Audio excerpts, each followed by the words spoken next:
The Real Housewives of Orange County finished its season. Well, we still have the upcoming sorry, my dog Dave is playing back here. We still have the reunion coming up, but it finished its season strong. Strong season. We want to talk about that tonight on this special No Offense, All Offense late night live stream. Also, Elizabeth Finch, the nation's newest, biggest liar, and some pump rules, Vanderpump, Bravo TV stuff. So smash that like for this impromptu live. Hopefully you're wearing something comfy. Grab a beverage and let's get started. If you like what you see, come and get it with me. I know you deserve all you want, 'cause your heart's made of gold. But don't wait till you're old. If you want it, I get you some. Hello, everyone, and welcome back to my channel, stand-up comedian and pop culture vulture. Joleen Lunzer here to talk about pop culture news, reality television shows, the things we love to hate, the things we hate to love. What we do over here, we provide commentary and comedy. We react to these shows and these news stories and trending topics. We take a comedic look at it. I am very opinionated, but that doesn't mean that you are not welcome to have your opinion in the live chat or the comment section after the video posts. You don't have to agree with me, all right? It's just my opinion. That's my opinion! And we can just agree to disagree about these crazy shows. And news and people and all the stuff. And we need some laughs, okay? We have a very big day in the U.S. tomorrow, our election day. And, let's have some laughs. Let's just, let's have a good time, you guys. I took a little bit of time off. I apologize, you guys. My mom was in town. Obviously, you saw Nana had been going live with me. And we were having just the best time. And then I was kind of sad when she left. I was really sad. And now I'm back. And I'm really going to get on a schedule because the enemy of anyone with ADHD is a schedule. But it is also the cure in so many ways. So I'm working on that. Hello to all my late night people in the live stream. Patty, what's up? End-Up, Christina, Laura. Laura says, I'm flying through Real Housewives of Salt Lake City after you said you liked it. It's good. I'm an episode behind, 2 episodes behind. Because I talk about it on my channel with my friend Busy Blue, our Sipping Key channel, which we'll be talking about it, I think, tomorrow. So I'll make sure to share that in my community tab. Dave is going to town on this cat house. Dave Dog is just like, it's not late for Dave. Dave is up. He is up and ready for destruction. All right. So smash that like if you guys haven't already. Hit that subscribe. I appreciate all of you and welcome my new subscribers and my subscribers that have been around. I appreciate you. If you want to support the channel further, you know the drill. You can always send a super chat. While we're live, I'll highlight your comment. We can talk about it. You can send a super thanks after the video posts, or you can consider joining my membership, whether it be on YouTube or Patreon. Check those out. See which one is better for you. And you're welcome. You don't have to do any of those things, but the options are out there. Chronic Cat says, how's Dave doing without Nana? I think we all went through a depression when Nana left on Saturday. And so we're dealing. That's what I'll say. Chronic Cat, thank you for asking. Dave is rambunctious, so I think he might be in his rebellious stage, now that his grandma is back in Minnesota. But we loved having Nana here. Hopefully you guys got to enjoy the live streams that we did and the No Offense, All Offense lives that Nana joined me on. It was so fun. Hi, Tammy. I'm so excited that you guys are here. I know it's late. A lot of people are sleeping, but I'm on the West Coast. I'm not sleeping. I plan to sleep, but not yet. So I thought, you know what? I miss you guys. But I am going to be going live tomorrow at 11:45 Pacific for No Offense, All Offense, and try to get back on a schedule here that you guys can count on and rely on, ADHD pending. So good to see you guys. I have been working a little bit on nostalgia videos. I don't know if there's any interest in that, but I got a bunch of old VHS and family videos and videos from school when I was young. I got those digitized through iMemories for all your digital transformation needs. I don't know. They don't sponsor me. I should probably be like, hi, do you want to sponsor me? But I've been having fun kind of editing those, but The quality in the one I just put out, not the greatest. Granted, it was 1994, but feel free to show it some love. Give it a like if you're into nostalgic type videos. I myself am obsessed with those channels that do 90s nostalgia. And they're like, a day in high school in 1996. And I'm like, oh, because it's such a different time. It's like this magical time we're looking at almost. I mean, I know revisionist history, but before cell phones, and when we were actually like plugged into one another and having conversations, and we weren't always just on our phone and in this whole, a digital world. It was like, I remember that vaguely, but I remember it. And so seeing those videos just brought like a happiness to me. And I thought, I'm going to start editing I have so much footage from the 90s and maybe even the early 2000s. And I might put it over on my Jolene Vlogs channel, but I think for now, I'll do some stuff over here and we'll see if you guys like it. Christina says your Halloween episode with Nana was pure joy. I'm so glad. We had so much fun doing that. And I think that's the last time I was live. Kaya says, hi, Jolene. I can't sleep because I hurt my arm. I'm so sorry. And I'm not working. Well, I guess I'll be up even later with you now. I'm so sorry, Kaya. And I hope you feel better. There's nothing worse than that. I had like a shoulder arm thing that was going on for months. Holy shit. What are you people doing? Oh my God. The cats are here. It's a mess. It's a frantic night. Everybody's cool. We're all good. Dave, you're good. Kitties, you're good. Prince, did you break something? Okay, we'll deal with it later. Right now we're kind of in the middle of something. Love you guys. So hopefully your arm is feeling better. Gloria says was watching Taylor's season of BB. Zingbot called Brittany crazy eyes. So Angela should give Zingbot credit. I mean, Gloria, was there anything that was more blown out of proportion than Angela calling annoying Matt crazy eyes? That was it's a time in Big Brother history I think we're going to look back on and go, what? Why were we freaking out?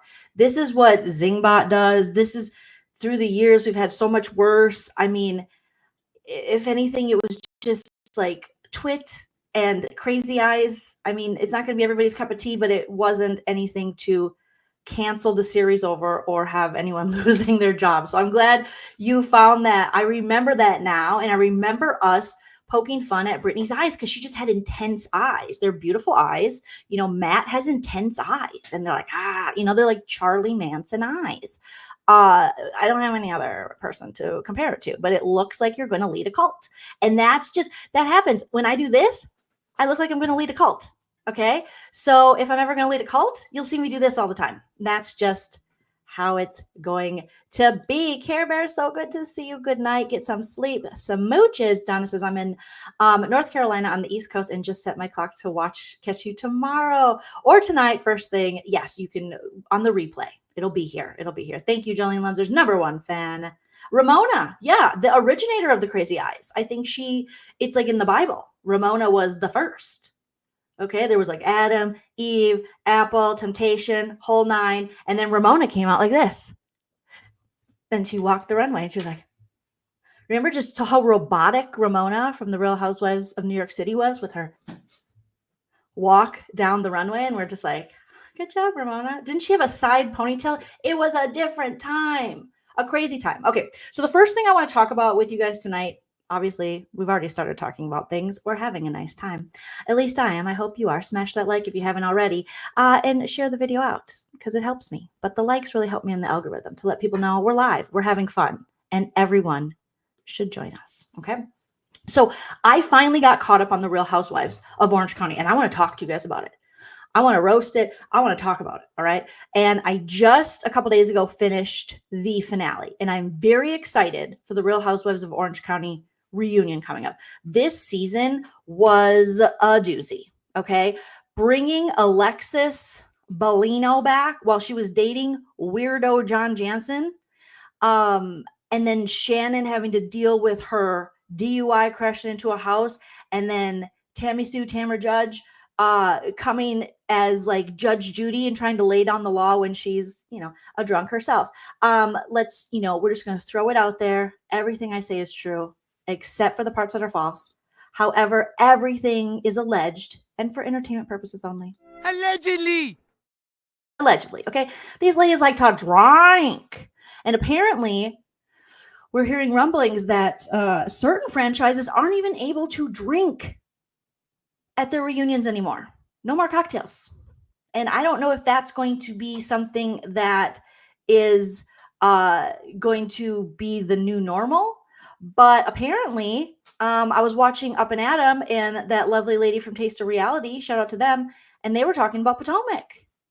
And I had been seeing things on Instagram about this, how Potomac isn't allowed to drink at their reunions. And I think if you're going to have these kind of rules, they need to be for everybody, because it's a little weird that it's just Potomac. Okay. And I know there was the argument that Potomac is violent, but let's be honest, all of these Housewives franchises are violent in some way. Okay. Orange County may not be able to land a blow, but Tamara Judge has thrown wine in eyes. She gets up in people's faces. She screams. She charges. All of them are violent.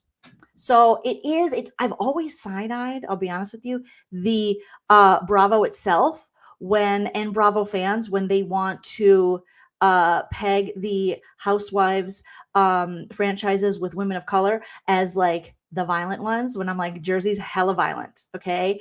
Tamara Judge, violent. She's violent. Wasn't Vicky violent? They've all been violent, okay? Let's see. Has New York been violent? Probably. But it is always a little strange to me when I'm like, okay, I don't know. That they want to just, blame it on Atlanta or Potomac. We just had Heather Gay literally with a black eye, allegedly, according to her, from Jen Shaw.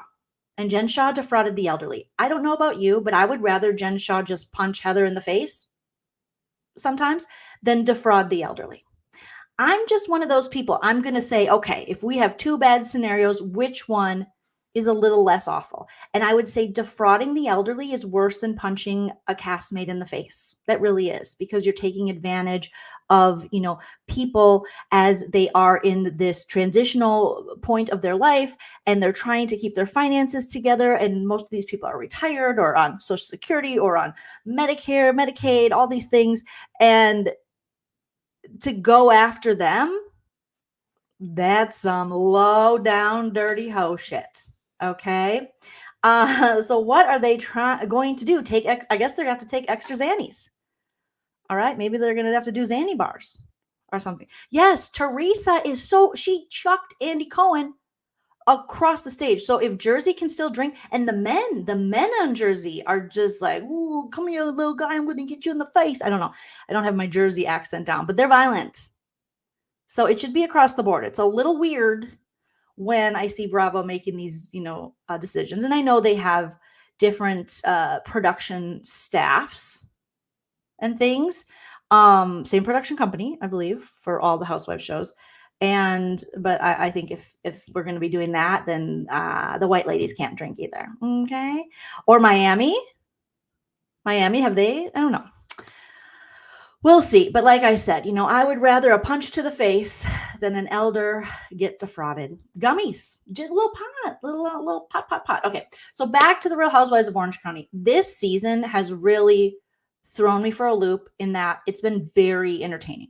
I wasn't sure about Orange County, but then when I heard that Alexis was coming on and we had this John Jansen, we were picking up from where Shannon Bedore left off, crashing into a home when she was drunk and got in a fight with John Jansen in the Orange County, and then hit a house. And that was, after last season had wrapped. So now she's dealing with the repercussions of this.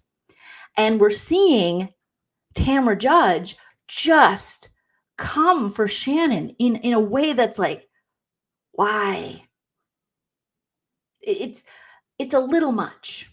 It's a little too judgy when you yourself are, boozing it up and acting cuckoo for Cocoa Puffs.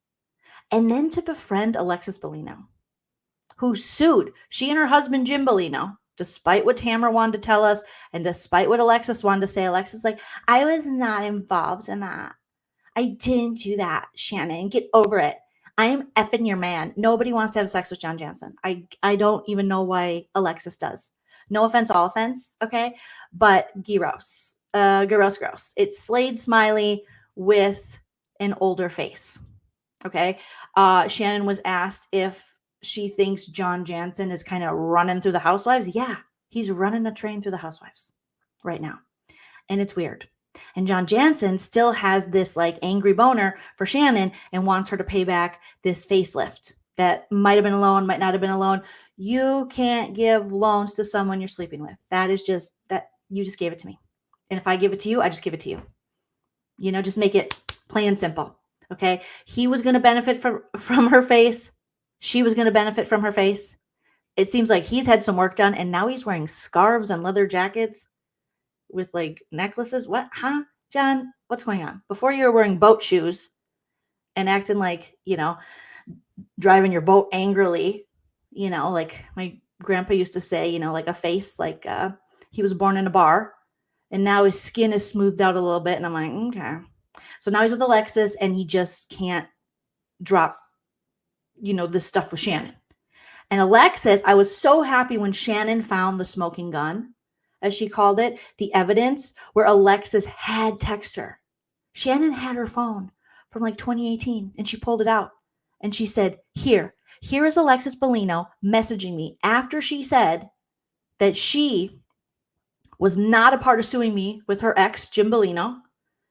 And there she is saying, me and Jim are suing you, Shannon. Yeah, together, our attorney, our lawsuit. And still Tamara's like, I didn't see it.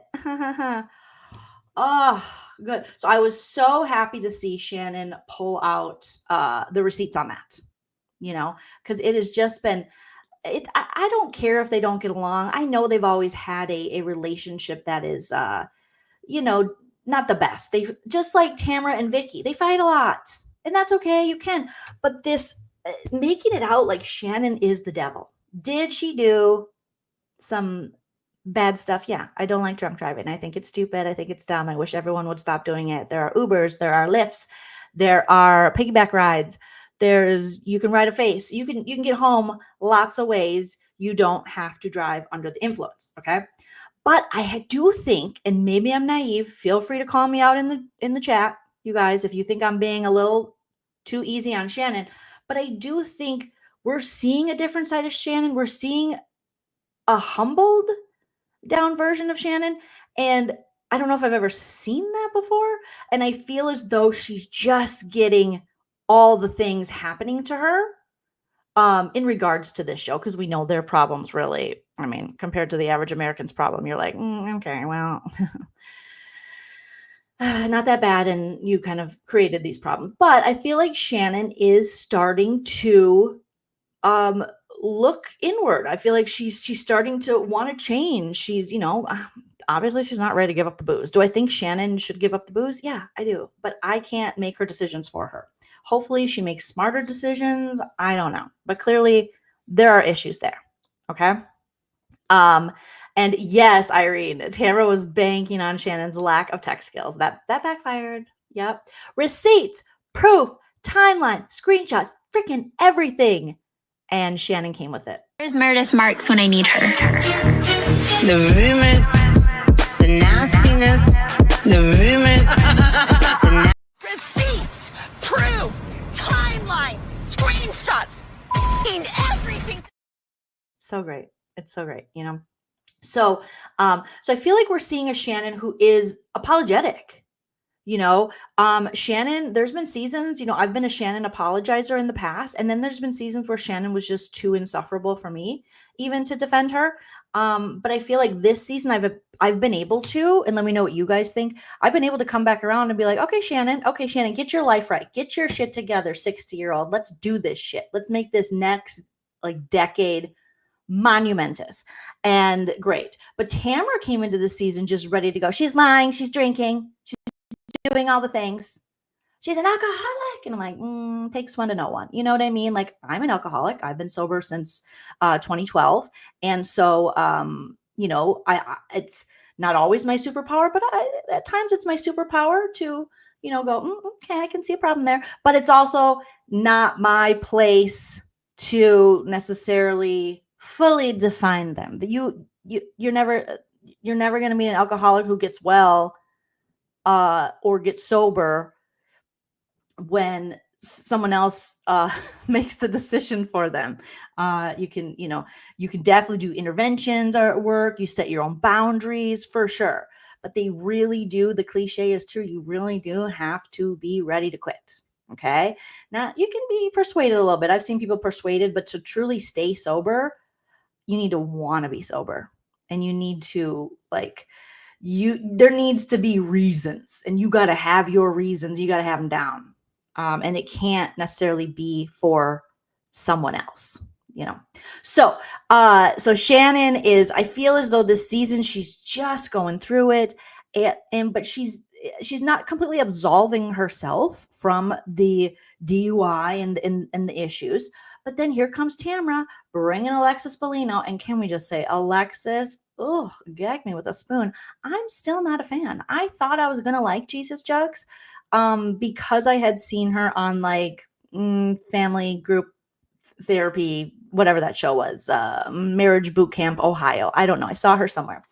And I thought, she seems a little better. She seems a little bit, less under the trance of her husband, who was like, a wife's place is in the stove. And you're like, in the stove, Sylvia Plath? I don't think that's a good idea. But now that, she's outside of that and able to leave the stove, the oven, I thought, things were going to get better. But then I just see, oh no, she found just another Jim Bellino, and his name is John Jansen. And he is just hideous. I just can't say enough bad things about this man.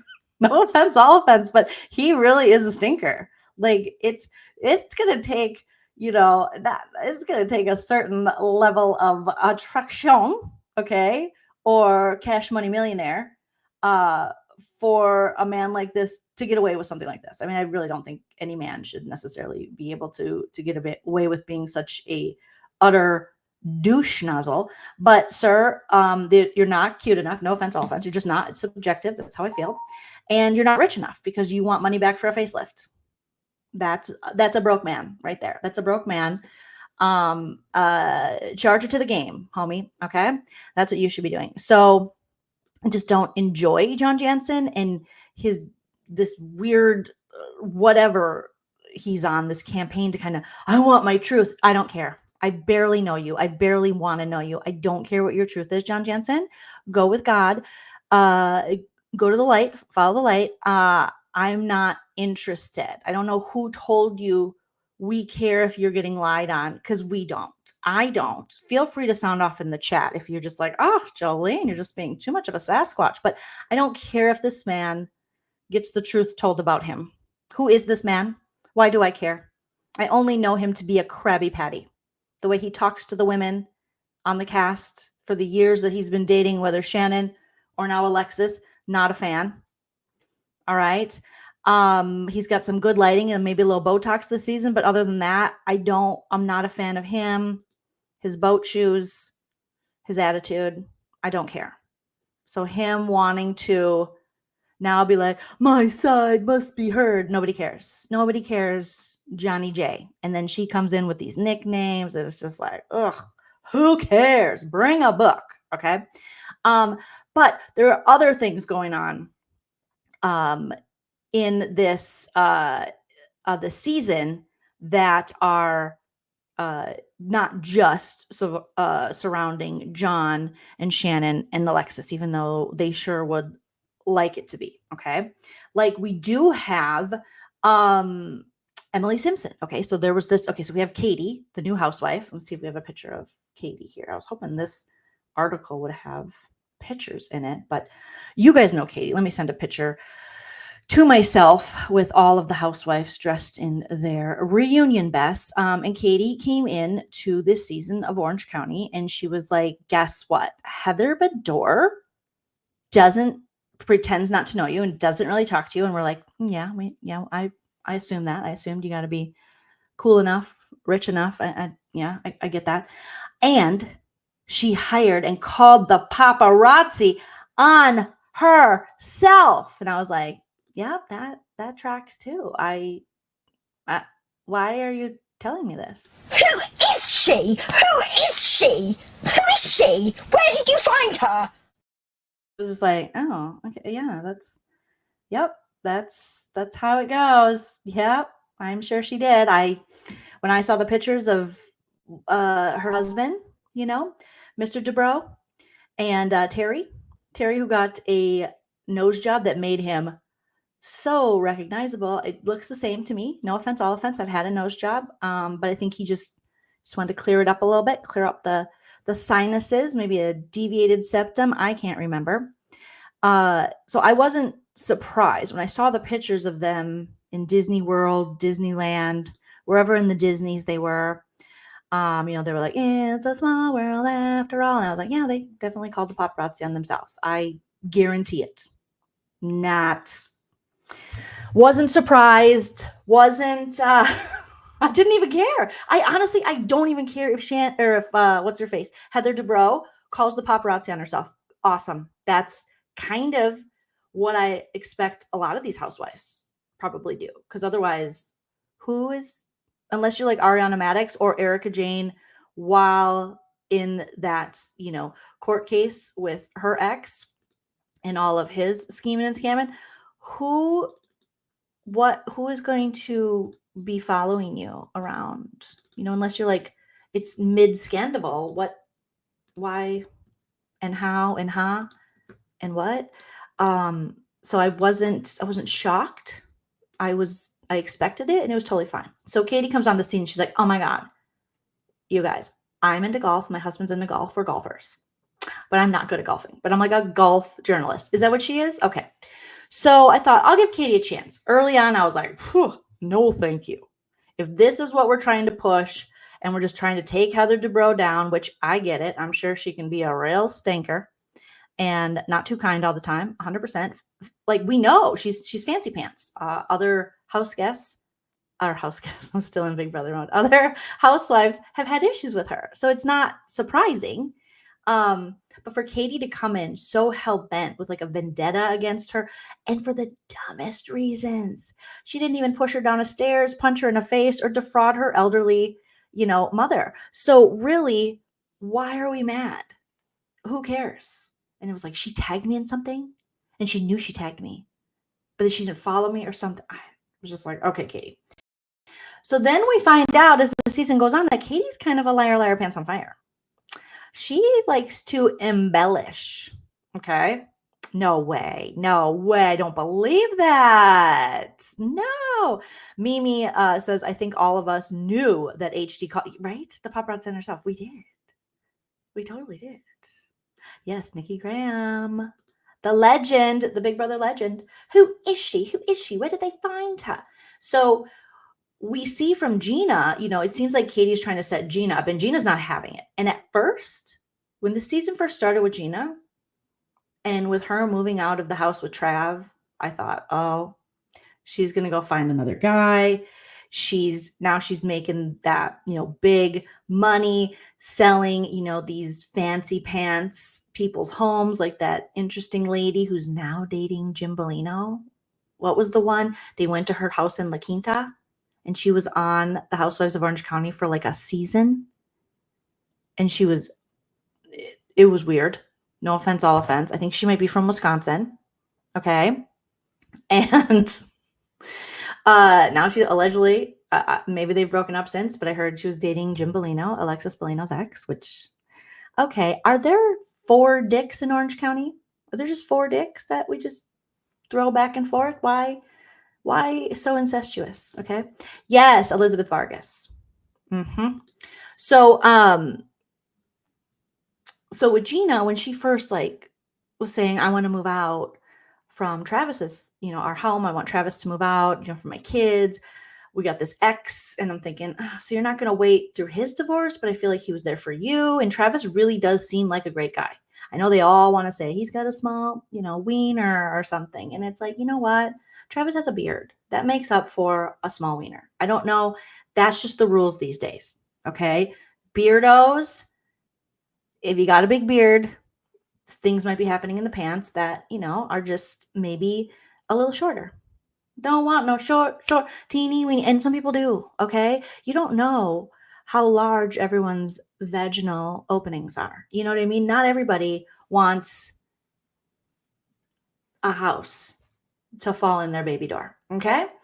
And if you can work it, we gotta, I don't think we need to shame him, but they're probably just making it up. But Emily did say that he has big balls, like big balls. Like, now that scares me, because those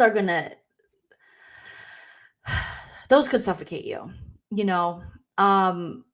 they could suffocate you up here if you're into that sort of thing. They could suffocate you down there. I just feel like, oh God, I played softball, and if they're softball sized balls, those are frightening. Those are frightening. Okay. So poor Travis is getting, and I'm just like, oh, Gina, I'm so over this, whatever. But as the story went on, I judged too soon. I wasn't given the whole story to find out that allegedly Travis's ex-wife is extremely problematic, and this whole Gina threw Travis down the stairs. And I do remember a little bit of this story, or this getting out there. And I think it was at a time where we thought Gina and I'm just speaking like we're all friends and we all talk about this, because we are. Gina was, partying a little hard. And I'm like, maybe she did. I don't know. I don't know what everybody's staircase pushing down threshold is, like what it would take for someone to push someone down a staircase.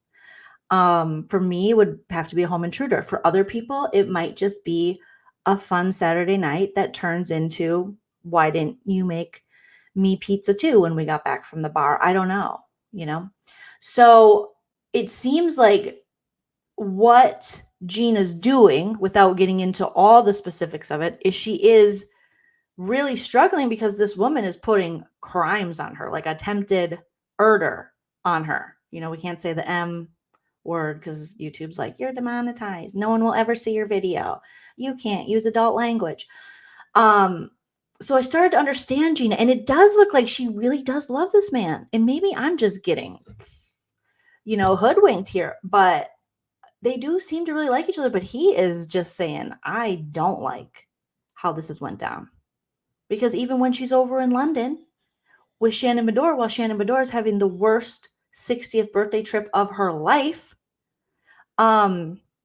he's there taking care of their cute golden doodles and the kids. And he seems like a great guy. Maybe they need to contact Jen Shaw and see if she can, do something about the ex-wife. No, that was inappropriate. I don't know why you guys said that. Anyway, so I started to have more, I started to have more empathy for Gina, where before I was like, oh, Gina, why are you just like leaving this man? You say he's your whole world, then you have to, stick it out with him. If that is your man, if that is your man's, stick it out with him. Stick it in him, let him stick it in you, and stick it out with him. That's what I like to say. Thank you. Thank you. I believe DGF gave me these beautiful mugs. And I love them. So we have that going on with Gina, and Gina's struggling with that and just keeping it all together. And she doesn't want to break up with Trav, but she can't have him in the house. And, they can only put 14 bunk beds in a room. And they just don't have enough room for all the kids. But I really thought it was just Gina moving on to someone richer, hotter, and she moved on to a different income bracket. So now everyone will. Or now, all her future people that she dates or marries will. But I think she really is just very much trying to figure out this thing with his ex. And I think it's taking a toll on their relationship. So hopefully they can work it out. Well, here's one of the cats, Pamela, one of the cats is here. Cordy. And then Prince broke something and took off because he's going to blame it on somebody else, probably me. And I'm going to take the blame because I am his mother. Oops. And there's Cordy laying on the keyboard. Baby girl. Let's share this screen again. All right. So where did it go? There you are. So the cats are here. They're having a lovely time. Now, Jen, are you guys loving Jen Banti, Jen Pinot Grigio, whatever her name is? I am liking Jen. Jen in London finally told Tamara, and she came in with a flat stomach, with a crop top, and she told Tamara, you don't talk about my man. my weird dressed man, who most certainly is possibly allegedly laundering money for his bookie friend in Vegas, who was at the party for their, they got engaged. She's like, don't you come, you're a bitch. Like, she just went off. And I do think this is how you have to treat Tamara if you want Tamara's respect, or you want Tamara to just like lay off you. You got to scare her. Tamara's the type, she needs to be a little scared. She needs to not know what you're going to do in that friendship. Will she make it out alive the night you go out? She wants to wonder about this. Otherwise, she has no respect for you. Tamara will bully you. She will treat you like shit if she thinks she can. And I think Jen for so long was like, I'm just doing yoga and I'm not really sure I'm going to pay my mortgage. And I don't know. I love my kids and dogs and all that stuff. But Tamara, stop, Tamara. And then when she was finally like, you are going to fucking stop talking about my family, Tamara was like, and I love that she went in and Tamara, she didn't have her makeup on yet. Oh, she had like a little bit of the face stuff, but she wasn't contoured. She wasn't blushed. She wasn't bronzed. So she was just like a ghost as Jen is looking all cute. And because there's on these shows, you need to come correct and you need to come aggressive enough, but you need to be looking cute while doing it. And you need to catch your opponent when she's not ready. She's still got her whitening strips on. Okay. She's still got her Biore pore strips on her nose. You need to get her there and you need to come in with a flatter tummy and bigger tits and tell her where to go. That's how the housewives work. Real life, no. You can come out in a robe, yelling with your tits flopping, but in Housewives, you better come correct. Okay. Thank you, Chickenhead PK, Dorkface Neely, love from the rainforest. Love you right back. Thank you for the first. Is that our first super chat of the live? Yes. And I'm so happy to see you. Thank you for the first 2 super chats of the live. I appreciate you. So Jen came. I was like, get her, Jen, get her, hit her again for me, Jen, get her. And she did. And notice that then Tammy was like, maybe we should make up. Because she was like, oh shit. Meanwhile, back to Katie, the new housewife. Okay. Her poor husband, he just wants to play golf. Okay. He just wants to play golf and support his wife. And he got accosted by Shannon Bedore at Jen and Ryan. They got engaged. All right. Spoiler alert. Not a spoiler. You've seen it. They're engaged. And then they had like a tacky bridesmaid theme that Alexis threw the party. Okay, try hardy. After you kicked Jen and Katie out of your house, Alexis, when they told you you couldn't go to London. And why would you think you could go to London? You and your boyfriend are going hard for Shannon, and it's Shannon's trip. Now, I usually am someone that is like, every housewife must go on the trip. However, you're just a friend of. So, and you're acting pretty shitty for another man, and I don't like it. Okay. You need a course in feminism 101, just a little one. All right. Support ladies. And why are we hiding behind, again, these men that are just, what's the appeal? I don't know. So Shannon is upset because John Jansen shows up to the party and, Shannon is, she's still fighting with, Tamara, and she's called out by Emily, who's just drunk. Emily's had 2 martinis, 3 martinis, 7. And she's like, oh, we're kissing husbands on the lips. And she just starts kissing husbands because I think Heather kissed Eddie, which BTW, Heather, when are we going to get over this? You needing to be Tamara's best friend. Why? I imagine it's fear. Okay. But I think it's also like you think Tamara's that girl. And so Heather she'll be on a good path. I'm like, yes, Heather Dubrow, get it. And then all of a sudden Tammy Sue comes in and then she's back to just like, being kind of awful and just really kissing Tamara's butt. And I don't understand it. I really, other than she's terrified of her and she thinks she's the cool girl, but it's giving off real weird energy. So then Heather's like, Eddie. And I'm like, And then it seemed like Terry wanted a piece of Eddie. He was feeling on his titties. He's like, you got nice tits. I was like, oh my God, Terry, calm down. All right.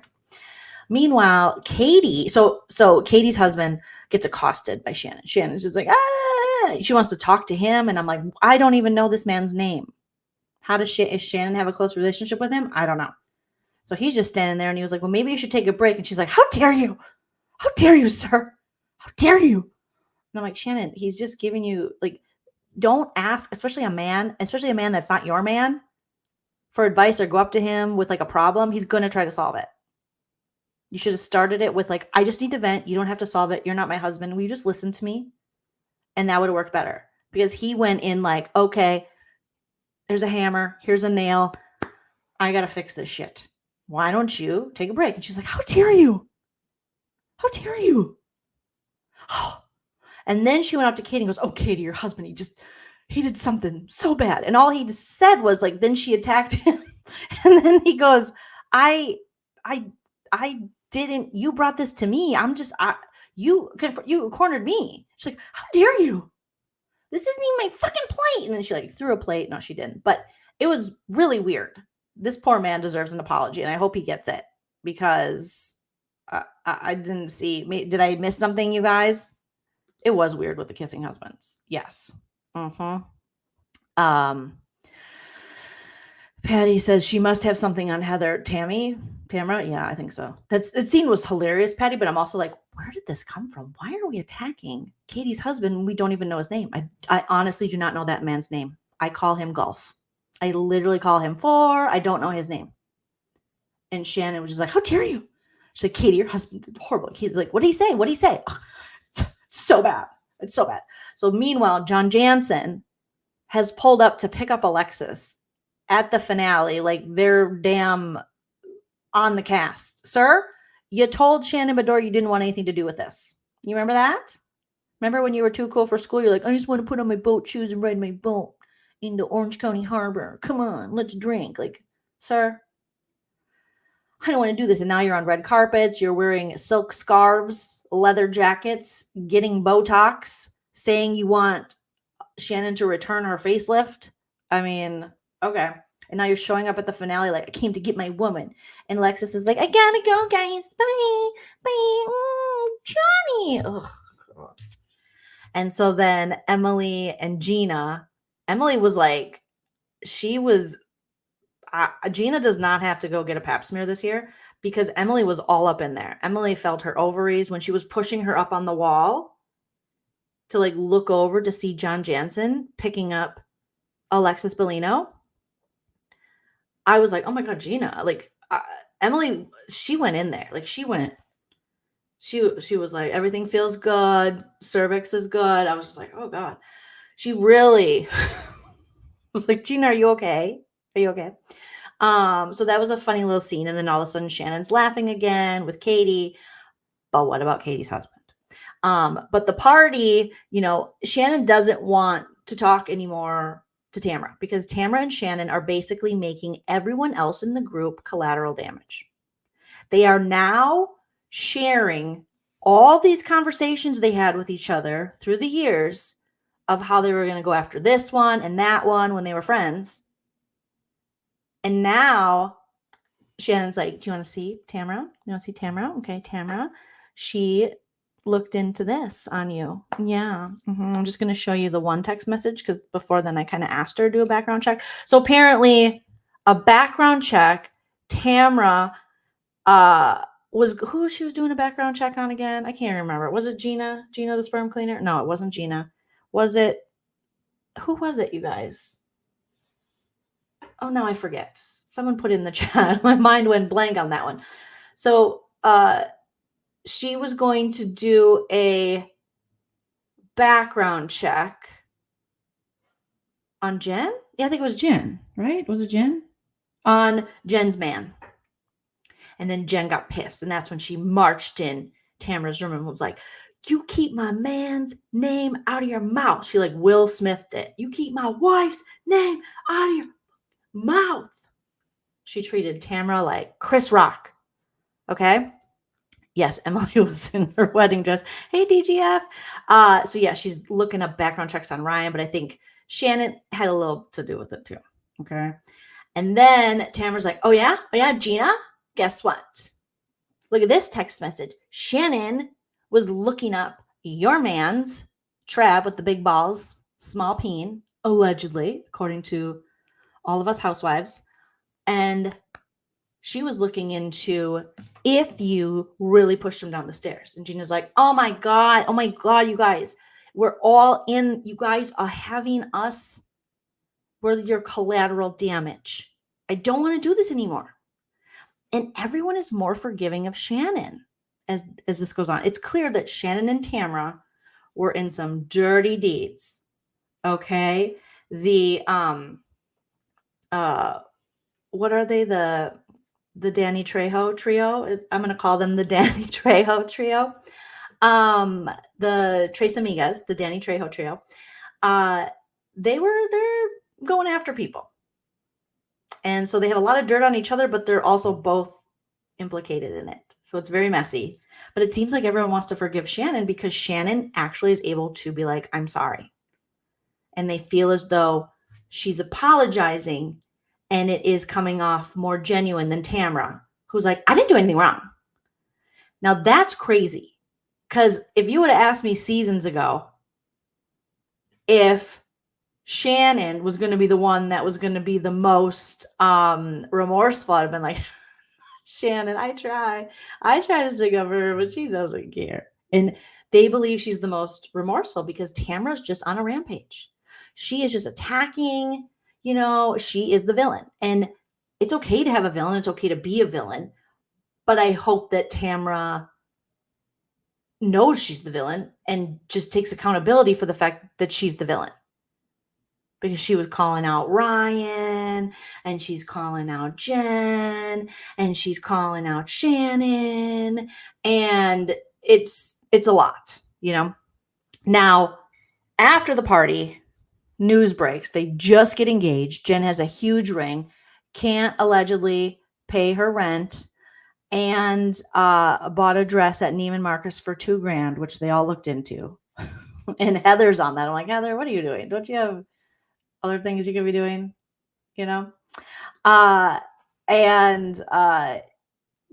find out that, oopsies, the bookie friend that was at the engagement party, the tacky engagement party, he's now being indicted or something, and he got arrested and he pled guilty.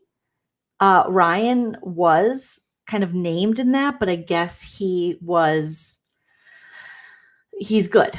Because we did hear a little bit of conversation at that finale of Ryan's now soon to be convicted friend, if he hasn't already been convicted, of him being like, he's not going to sell any of his friends out. And so Ryan's in the clear. But that first day when she finds out, Jen, that this is true, the FBI is involved, she goes over to Katie's house and Gina's over there and she's like, I don't know what to do. I feel like with Jen, here's what happened, you guys. Jen was in a marriage, okay, for a long time. They had a family, a bunch of kids. The husband had lots of money. He was in the business with her family. Everything was pretty stable, but she wasn't happy. Could she have maybe made it happy? Could they have worked on it? Probably. It seems like maybe he didn't want to, she didn't want to. So instead, she went and cheated with this Ryan. Well, when you cheat with a Ryan, you're going to get Ryan problems. No offense, all offense to the Ryans out there, but you're going to get Ryan problems. And that's what she's getting. All right. So she's getting, stonewashed jeans with paint on them problems. And I wear, t-shirts with blazer problems with this man. And I think deep down, Jen knows it's a mistake. She might love him. They might have all the good sexies, I guess. But I think she really wishes that it worked for her family because she misses that security. She misses all her children being in one spot. And I sense a lot of regret from Jen. As much as she wants to go, this is the best thing that ever happened to me. I don't believe it. I wish the best for this woman. I just don't believe that this is the best thing. I don't. And as much as Tamara sucks, especially this season, and going after people, and bringing Jesus jugs on board and not having her friends back at all or wanting to help her and just wants to addict shame her. I think that Tamara's right about Ryan. I do. Jolene's number one fan says, I'm confused. Is this Housewives or Life Before Lockup? It's both. I mean, he does shop at Hot Topic. And I do love a Hot Topic too. I'm not too proud to beg at a Hot Topic. But I just think, I don't know. I don't think it's good for Jen. But here we are. You know, Jen is one of those women who she got married really young. You know, daddy took care, you know, and kind of mommy took care. And then she went and got in a relationship where the guy took care, but she didn't have like, she didn't have financial autonomy, I guess. And we hear this from housewives, how it is so important to have your own money because this kind of stuff happens and you don't know where the money goes. And then you're in a Teresa Giudice situation where Teresa's still out there going, honey, I didn't even know. It wasn't my fault. Like, I didn't even know, you know. Kelly Cal says, oh, that would make sense why she's trying to force Ryan to work because he's no catch. I mean, what does he do? What does he do besides launder money? Allegedly, obviously, we don't know, for entertainment purposes only. Okay. But yeah, and you know, he's kind of douchey. And he was known as kind of a man whore. Okay. If we can slut shame women, we definitely can slut shame men. So he was man whoring it. And here's a red flag that I will always say is a red flag. If you're an adult, right? You're like an adult, like 40, 50, 60. And your man always wants to bring up, the only compliment is, oh, you're so sexy, I want to bang you. There has to be a balance. Well, what else? What about my winning personality? What about just being in my presence? What about, you know, but he's just like, oh yeah, he's very sexual with her, which great, good, love it. But is there more there than him just wanting to take her different places to bang her? You know what I mean? Like, I feel like he looks at her like this, like, sex object prize. Just in my opinion. Yes, smash the like, good people. Please, please, please. Becky, good to see you. So glad I caught your live, even though I'm late. Love you so much, Jolene. Love you right back. Thank you, Becky Blevins. I love your name. It's just like rolls off, Becky Blevins. Adulting is hard. It is hard. And it's hard for Ryan. He just wants to have sex. I feel like and he's got to be like in his mid-50s. Great. But what else do you guys do together? Do you ever Scrabble? Do you ever go to like Crapplebee's and just get a, 2 for $25 and giggle? Do you ever go to like a park or walk a dog and not like doggy style? What else do you do? So I'm worried for her. But I will say this freaking finale in this whole season was really, really good. And now we have Katie's daughter involved in some drama with Emily Simpson. She went to babysit Emily's little boys. And then Katie, the new housewife, her daughter came back and said, oh my God, Emily's twin 8-year-old boys were talking shit about Heather Dubrow. They said she's mean. First of all, that's not how 8-year-olds work. Okay. Unless they're like trained to do that. And I don't believe it. Emily's kids have never really been involved in that way. Thank God. But then we see whose 8-year-old, 9-year-old son is actually talking shit. And it's Katie's. And I will say it was kind of adorable. I don't think she should talk about this with her 8-9-year-old son, but okay. Where she was like, oh, is Heather still being mean to you? Or yeah, mean to you for like the millionth time. Again, I'm like, dang, this little boy knows a lot. So I do think that Katie's daughter brought it up to the little boys and convinced these 8-year-olds who were like, pow, pow, power wheels. They just want to like hang out. They were just like, do you got Roblox? Do you got a gift card? What do you got? We need to buy some stuff. And she was like, first, let's talk about Heather Dubrow. And how mean she is, right? She mean to your mommy because she's mean to my mommy. I could see that happening. Just the little bit I got to know about Katie's daughter, lovely. But I think she's gonna start some shit for her mom. She's gonna have her mom's back, and I respect that. But don't use 8-year-olds. Okay. So this upset Heather. Heather was like, children are calling me mean. Who cares? They're not your kids. Like it was a little dramatic, actress Heather. But I mean, I guess she was disturbed that Katie and her daughter would take it to the kid streets, take it to Kids Bop to go drag her. But I think it's pretty clear. And even Emily's like, my kids wouldn't do that. But we did see Katie's kids would. And God bless Katie's cute little son. I mean, he only probably hears his mom complaining and saying, this woman is awful to me. And he's probably like, yeah, mom, screw her, and wants to stick up for his mom, which is totally normal. But maybe pull it back a little bit because they're too young. And don't be asking the twins. Okay. If anything, maybe Annabelle. Maybe you can talk to Annabelle about it. Emily's adorable daughter, but not the twins. They're literally barely born. Okay. They're so young. Whisker Justice Warrior says, Heather is so lame for bringing it to the camera and making it such a big deal. And kids are nosy and they will hear shit for sure. But I think it was more of like, that's what Katie's kids do. Do Emily's kids hear stuff? Oh yeah. I mean, everybody's kids hear stuff. I hear stuff about, I'm still very protective of my mom. I was a sassy ass kid and some kids are just sassy. My mom had a friend come over and I heard that I was literally 6 or 7 years old. My mom loves this story. And it was a family member, but not like, immediate family. And she was dating a married man.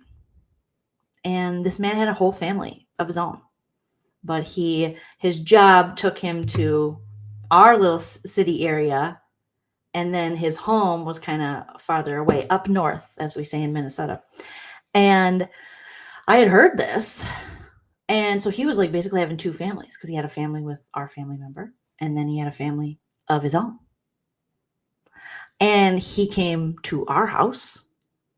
And me, 6, 7-year-old Jolene, said, why aren't you home with your family? That's what I said. I have always been this way. And my parents were like, oh my God. Oh. And I was like, no, why aren't you? Why aren't you home with your family? And yeah, so he didn't really come over much after that. But so kids can do that. But in my little brain, I was like, well, what are you doing here? What are you doing here without Dorinda? Like, why? What are you doing? Go home to your kids. Okay. Because I've never liked those cheating husbands. You got a whole ass family. You got time to make another family on the DL. And this is like before, obviously, like internet and social media could out you. So I was like, why aren't you home with your family? And this guy's like, I'm sorry. How does this baby girl know? I was meant for this. I've been spilling the tea since the 80s. Literally. I just was like, I don't like this man. He sat in my dad's recliner and I was like, that's Papa's.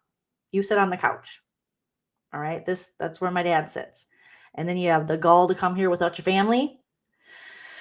So, well, I would say, I should have said, why aren't you home with your first family? Okay. But yeah. What happened? With the man in the families? Well, he went back, I believe, to his original family. Obviously deserted his new family. And the child he had in that new family with our family member was never really in that child who's now an adult's life. And then I think isn't even with his first wife and married a fetus, I'm pretty sure. What they do. That's what men like that do. He had some local, not local, what am I saying? Not local popularity, but kind of like local celebrity in local government. One of those, allegedly. So now I'm pretty sure he's married to a fetus, someone younger than his youngest daughter. Pretty sure, or same age, because that's what those guys do. Yeah, baby Jolene was keeping the street clean. I was like, what? What? I mean, it was a housewife story in itself. Really. There was some drama for your mama. Okay. Did you run off with the au pair? I don't think it was an au pair. Yeah, I don't think I was everyone's favorite kid on the block, but I've been a truth teller for years. So can't wait for the reunion. I'm definitely going to cover each part of the reunion, and we're going to talk about it because I have to, because this was a really good season. I know a lot of people don't want Tamara back, so we'll see how it plays out at the reunion. And some people have been, I think, not liking Emily, but I don't really know, what did Emily do besides be drunk, call people out? Well, she got her finger. No, she didn't put her finger. Heather put her finger in her face. Emily got mad about clothing sizes. Yeah, because she says they're still treating me like, she feels like the fat girl, I guess, for lack. And I get it. If I was around all these skinny bitches, I'd be like, oh my God, somebody give me a Wegovy and an Ozempic cocktail ASAP. All right. Because, I mean, Gina is tiny. Shannon Medore's tiny again. Heather's always tiny. Tamara's tiny. Katie's tiny. Jen Pidranti, Granti, whatever her name is, she's like goals. I mean, I know that they're able to, well, Tamara's like with a tummy tuck or something. Maybe Heather or Tamara said that. I was like, somebody's jealous.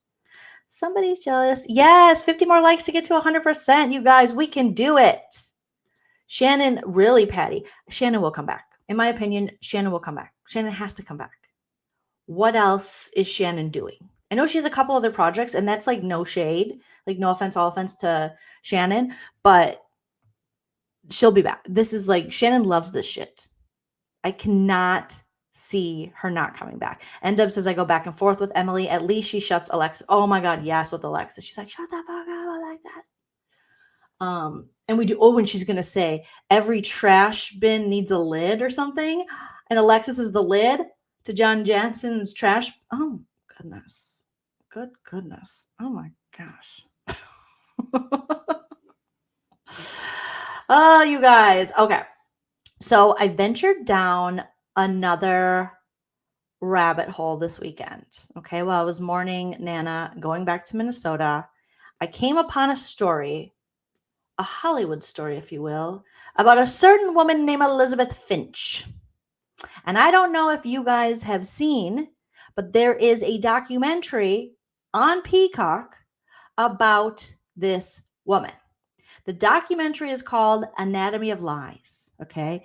And it portrays how former Grey's Anatomy writer, this woman pictured here, Elizabeth Finch, fabricated her life story, exploiting the empathy of those around her and using the trauma of others to, for her benefit, okay?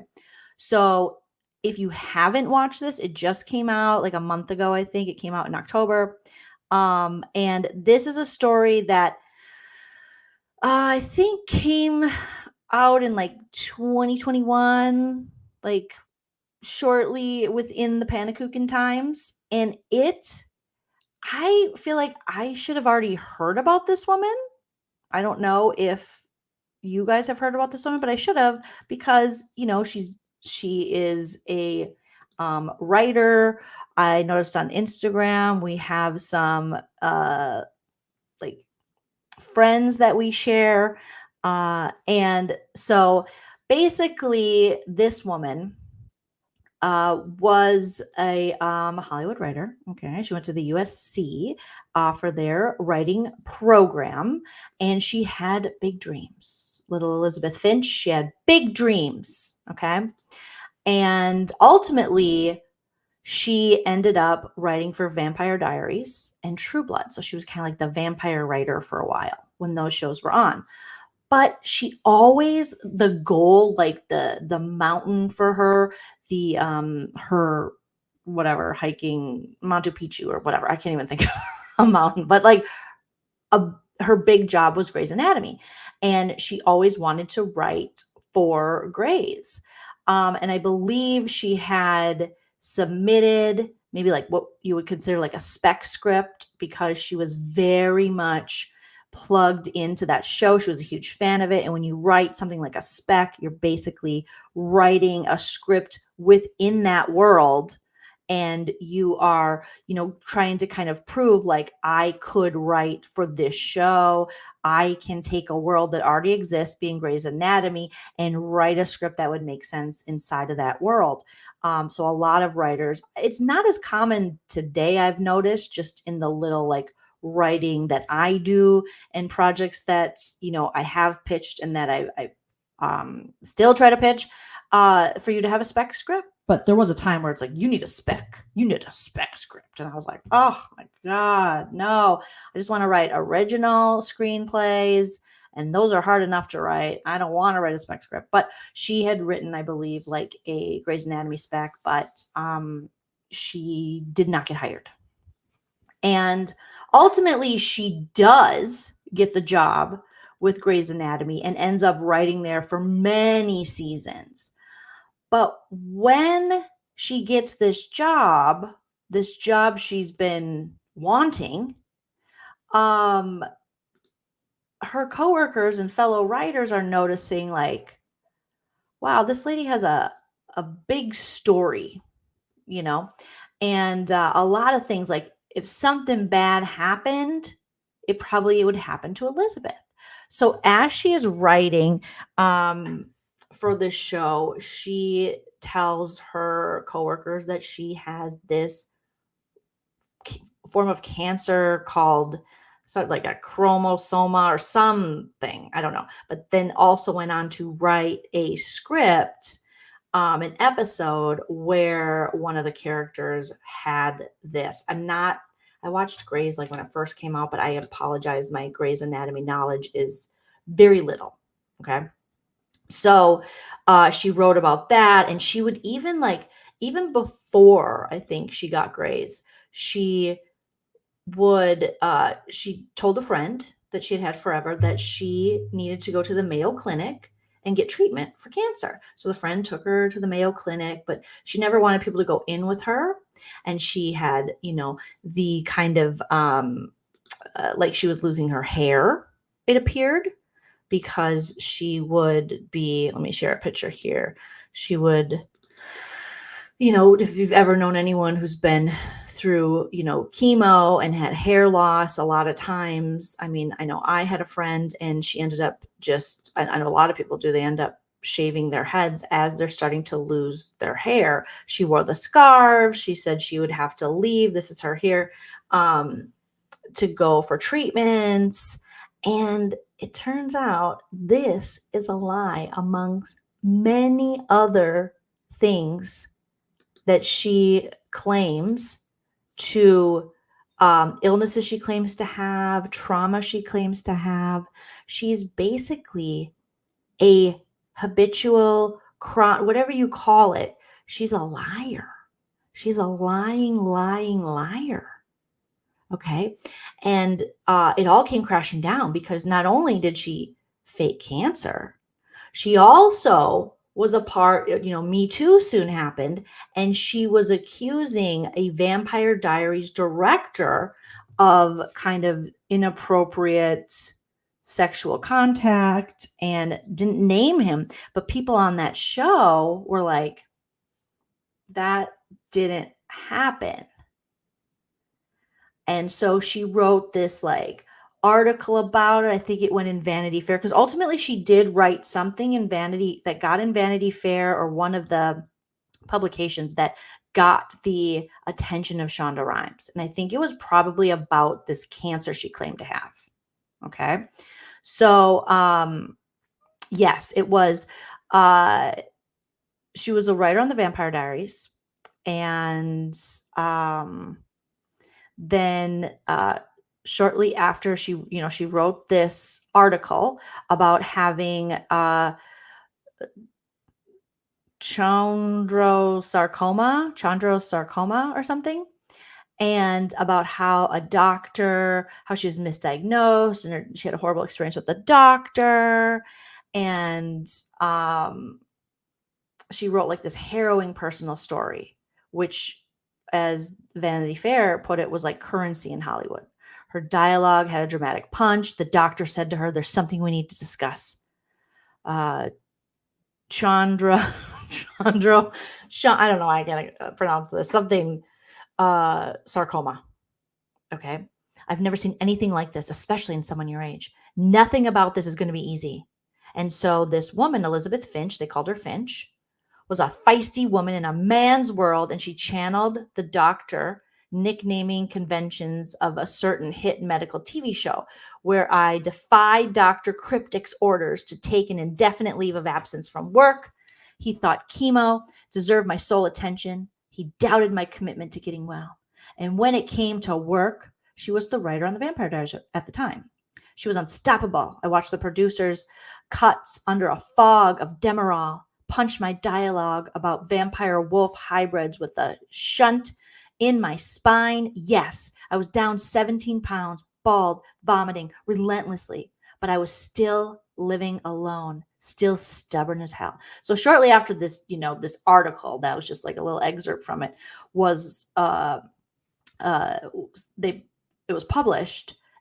A development executive at Shondaland, the production company of writer, producer, powerhouse Shonda Rhimes, presented the writer to the showrunner of Grey's Anatomy, then in its 10th season as a potential hire.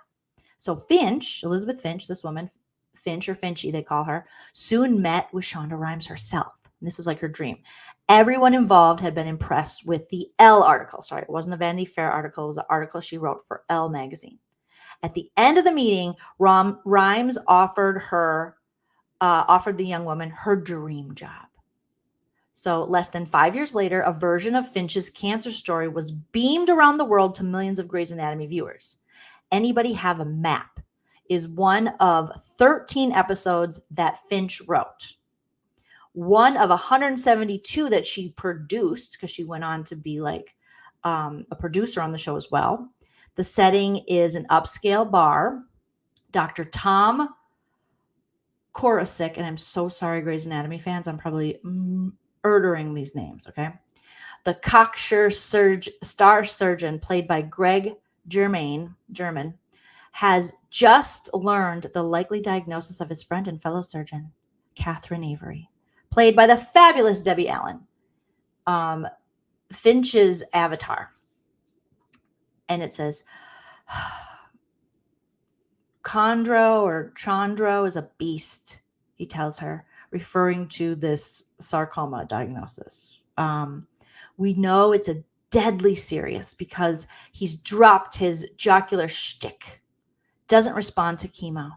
So if you're lucky, and it's a big if, we may be able to cut it out without making me quadriplegic. Catherine interrupts, which means I'll never operate again. So she was a surgeon on the show, Debbie Allen's character. The pressure is on Tom. Yes, he's the best there is. But as he later confides to Dr. Meredith Grey, played by Ellen Pompeo, out on a street corner, I have no idea how to remove it without killing or paralyzing her. So Elizabeth as Debbie, as Catherine, isn't having it. She tells them to get their asses in gear to save her and delivers a speech about her tenacity. She says, I survived losing my mother before I could even get to know her, and my father who dropped dead on his way to church when I was 18 years old. I raised my sisters alone, no help, no money. I've survived racism, sexism, every ism designed to make me feel small and make me less. If I can do all of that, if I can survive all that, then I just might survive this too. But I can't do this on my own. So I need you to figure it out fast. Excuse me. I have to go call my husband. So just like, whoa, Debbie Allen's character, which essentially is based off of Elizabeth Finch's experience with this and her tenacity, even though she doesn't have this cancer. So everyone in Finchy's world, as they called her, believed she was a miracle. Not only was this chondrosarcoma unheard of in someone her age, but she was incredibly living with it since 2012. In fact, she was the only one in her clinical trial who survived. She showed up so bravely to the Grey's Anatomy's writer room, a scarf over her bald head, and she so inspired everyone around her that they did whatever they could to support her. Her bosses gave her all the time off she needed to participate in her maintenance, chemo, and clinical trials at the Mayo Clinic in my home state of Minnesota. Shout out to the Mayo Clinic. Friends there drove her to and from appointments. I mean, she was really trying to sell it. When cancer storylines came up on the show, Finch led the way. They went to this Elizabeth Finch and they said, "This is you, girl." She was the expert now. And she even chronicled her experience with this sarcoma on the side in Elle and the Hollywood Reporter and on shondaland.com to promote her episodes. She wasn't one to draw attention to herself. No, cancer, alas, has become her brand. Other terrible things seem to befall Finch. Okay, this is according to a Vanity Fair article that are kind of is summarizing this. Some of which she chronicled for the world, some of which she talked about in select company. Against all medical odds, due to her cancer treatments, she became pregnant. What? She faced the awful dilemma of aborting a fetus or dying if she wanted to carry it because she'd have to cease treatment. She chose to have an abortion. So then she goes on to do this video and share her story with like Now This, I think, about, I had to make the horrible decision because I couldn't have this baby with my chemo. So I had to have this abortion. And they're just like, oh my God, another just like intense story from Finchy. There was a kidney transplant she needed that she talked about due to something cancer related. A dear friend. And she said that Anna Paquin, the star of freaking True Blood, gave her a kidney, but that she didn't want to talk about it. She told some people, she was like, but she wants to keep it on the DL. But yeah, I'm walking around with Anna Paquin's kidney. And it's just like, holy crap. How can all of this happen to one freaking person? That's crazy. Okay. But it doesn't stop there, you guys. A dear friend of hers was killed in the Tree of Life synagogue massacre in Pittsburgh, where Finch went to college. And she said she went there. She told some people she was there during the massacre, and that she tweeted out that she helped to clean her friend's remains off the floor and that the FBI allowed that. I'm sorry, what? What FBI is like, yeah, send in the friends to go? No. Then her brother, Finch, was realizing in midlife that he had abused her many years ago. And then she went on to say he took his own life. Now, none of this is true. All these things I've just listed, they all came out around 2021 as lies.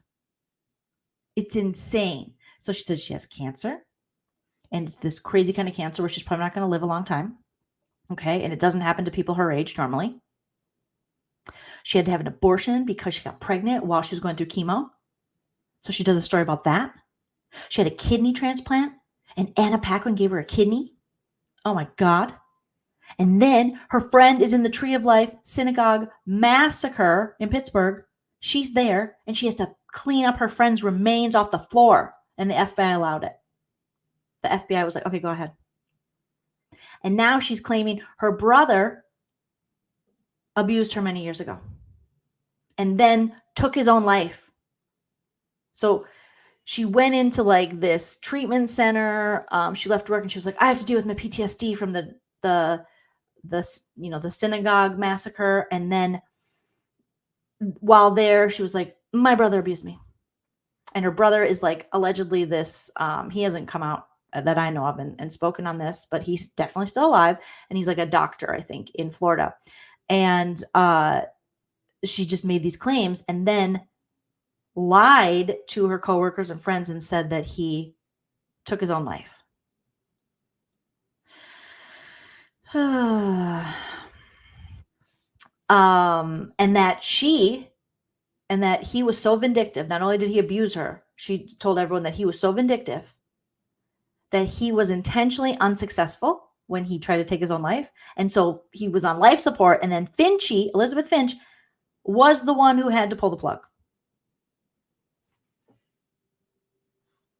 What? That's insane. That is insane. So while she's in treatment, she meets a woman named Jennifer Byer.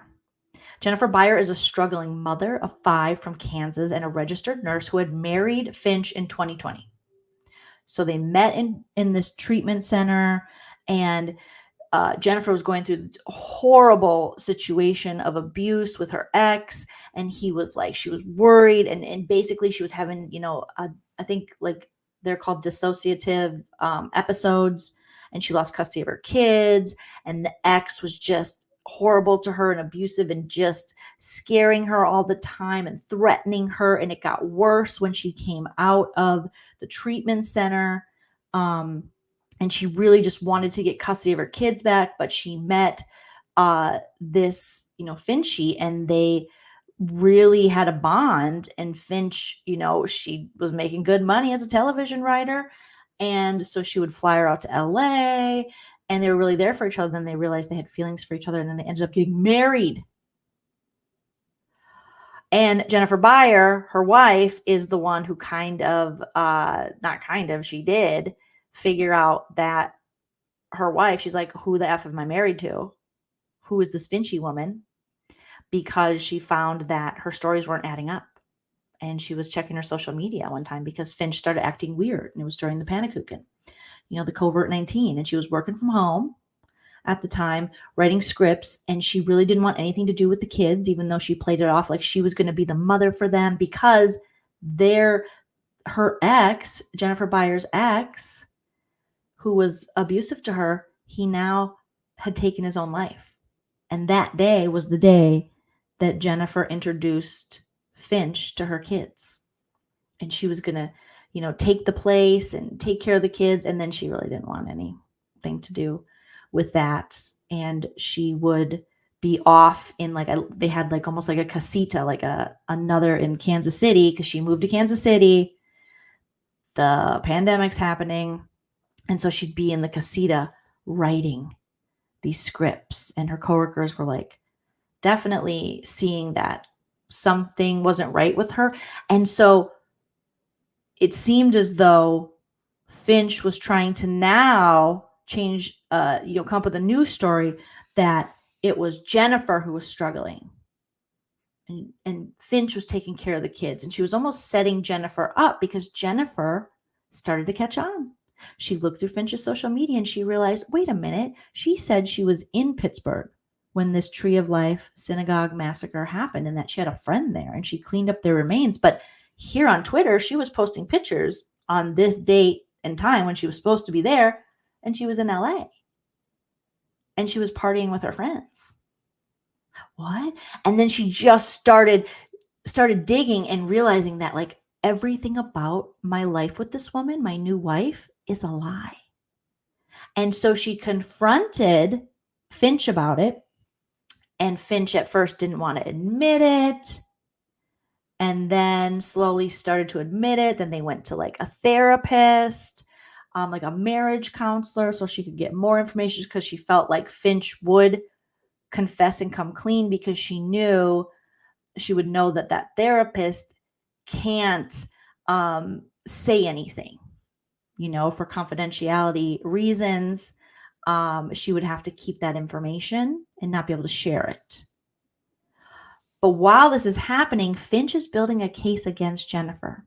So Jennifer has custody of her kids again. However, she did have those dissociative episodes.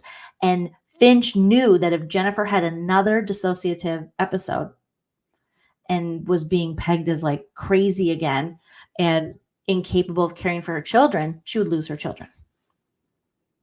So she started to contact Jennifer Byer's friends and telling them lies about Jennifer, and that Jennifer was losing it, because now Jennifer was onto her. Jennifer wanted Finchy, to come clean. She was like, you need to come clean. You need to talk to your parents. You need to come clean to your brother. Your brother's not dead. What do you mean? He's alive. You told people he was dead. So on the day that Jennifer Byer, Finch's wife, her ex-husband, her abusive ex-husband, took his own life, Finch turned the story to it was Finch's brother who took his own life. It's crazy. So she was essentially ready to set up Jennifer. Jennifer was so beside herself and knew that people weren't believing her, because what a crazy story to tell. If you've already had a situation where you had to go into, a mental health facility and we're having disassociative episodes and things, now you're going to go, hey, by the way, I brought a psycho into the house. This Finchley, she doesn't have cancer. Her brother's not dead. She wasn't at the synagogue massacre. She's lying about that. She didn't get a kidney from Anna Paquin because Jennifer, a nurse, went to the hospital with her because Finch was having some kidney issues. They did a ultrasound or scan, and the doctor said, your kidneys look good. And Jennifer's like, kidneys? She's only supposed to have one kidney. So Jennifer says there's a lot of red flags she kind of overlooked. But then she realized, like, holy shit, everything about this lady's a lie. She's like a whole sicko. So she checked herself back in to the treatment center, trying to figure out what she was going to do because she was terrified she was going to lose custody of her kids. She had to leave her kids then with Finch. In the meantime, Finch stole her wife, Jennifer's therapist, the one person she could go to. This horrible therapist picked to go with Finch, probably because she had the allure of, like, I'm a Hollywood writer. She even lied to Jennifer's daughter, her then stepdaughter, saying that when she was there with the family, when their dad had taken his own life, Jennifer's ex, that she was really supposed to, and they were getting the house ready or something, like, because he destroyed it before he left this world. And she said, I'm supposed to be there. I was nominated for an Emmy. Turns out she was never nominated for an Emmy. So it got so crazy. Finally, Jennifer seeing the writing on the wall, like, this lady's setting me up now. She's going to lie on me. She's going to make me look like I'm the problem, like I'm crazy. She sat down and wrote a long email, like a letter to Shonda Rhimes, just explaining everything. And people already had, their doubts. You never want to question and go, is someone lying of cancer? But I will tell you, being in the entertainment, wherever I was, whether I was in Arizona or in Los Angeles, maybe you wouldn't be surprised. I have known multiple people who have fake cancer. Multiple. That's crazy. So that part, I was like, I've known people like that. I knew a stand-up comedian who did that. Like, there are people on YouTube who have done that.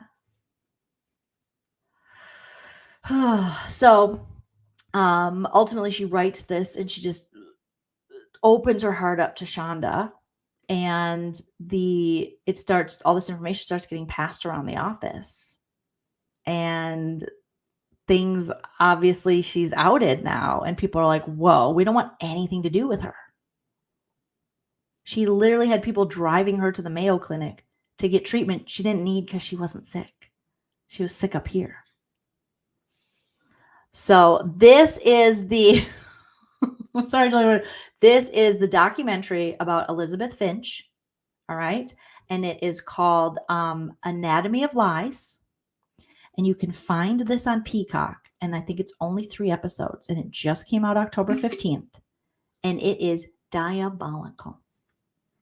It is so just what? I recommend you watch it because I probably even forgot one of the lies. So then all her lies came out. She was let go by Grey's Anatomy. She even wrote a script about another writer had opened up to her, like they were friends, about her being the product of a RAPE. I'll spell it because YouTube doesn't like us to say that word. So being the product of SA. And that's how she was brought into this world. And then Elizabeth took that story and wrote an episode about it. And this woman was just sharing with her, like, she's a writer on Grey's Anatomy too. She could have easily written an episode if she wanted to about that. But Elizabeth just took everything. She was a liar and a thief. And it was, oh my God. But the craziest part about it all, yes, very Brooks, like Vicky's ex. We've seen these kind of people on reality TV. We've seen some of these people on YouTube. And this reminded me of quite a few of the people on YouTube. When my other channels, Sip and Key, when we were talking about problematic YouTubers and those kind of subcultures, communities, and it's amazing how many of these people, whether they are content creators themselves or subscribers, who will get very involved in, this certain, the drama around a content creator or a community that they're in, and they're lying about cancer and things. It reminded me a lot of the people who are in kind of those drama YouTube communities and the lies they tell, whether it be about their professions. There's a lot of lies about professions, a lot of people pretending they have bigger jobs and careers than they do. A lot of people like pretending to be doctors, nurses, just like lawyers, craziness, when they're most certainly not. People lying and saying they have cancer. Yeah. Yes. The sad fishing, the attention. And so even Elizabeth Finch herself was saying that, she was always like lies to her. She's equating it to an addiction, and she just needed the attention. I don't know if we've all known someone like this, but I've definitely known people like this, where when the attention was off them, they would need it back on them. And so they would, I don't feel good or whatever. You have these like people in your life, whether they're friends or family or whatever, where all of a sudden, everything's going fine and everyone's having a good day, but they're not getting the attention they want. And all of a sudden they're like, oh my God, I'm dying. So it was such a frustrating documentary for me to watch, because I'm like, oh my God, I know, quote unquote, people like this through my, comedy career, some comedians like this, and also through YouTube career of people that are just very, very sick. Not sick like they say they're sick, but like mentally, whether it be a personality disorder or an addiction. Yes, like illness fakers. They're out there, and it's crazy. Oh, pathological liars. Yes.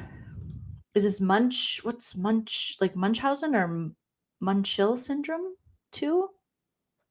I don't know. Is that Munchausen? I don't know. I have heard that you have to be some kind of psychotic to be successful in the entertainment industry. I mean,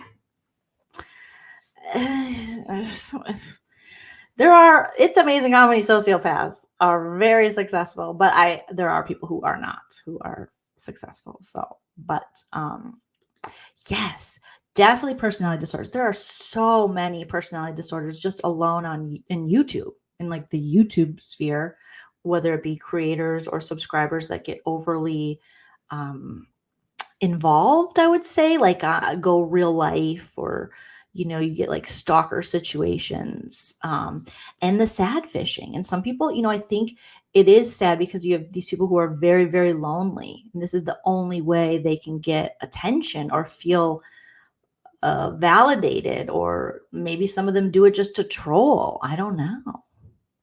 So Indie Rabbit says, oh, they lie. My ex-husband did a lot of lying about his health. It's a covert narc behavior. That sounds about right.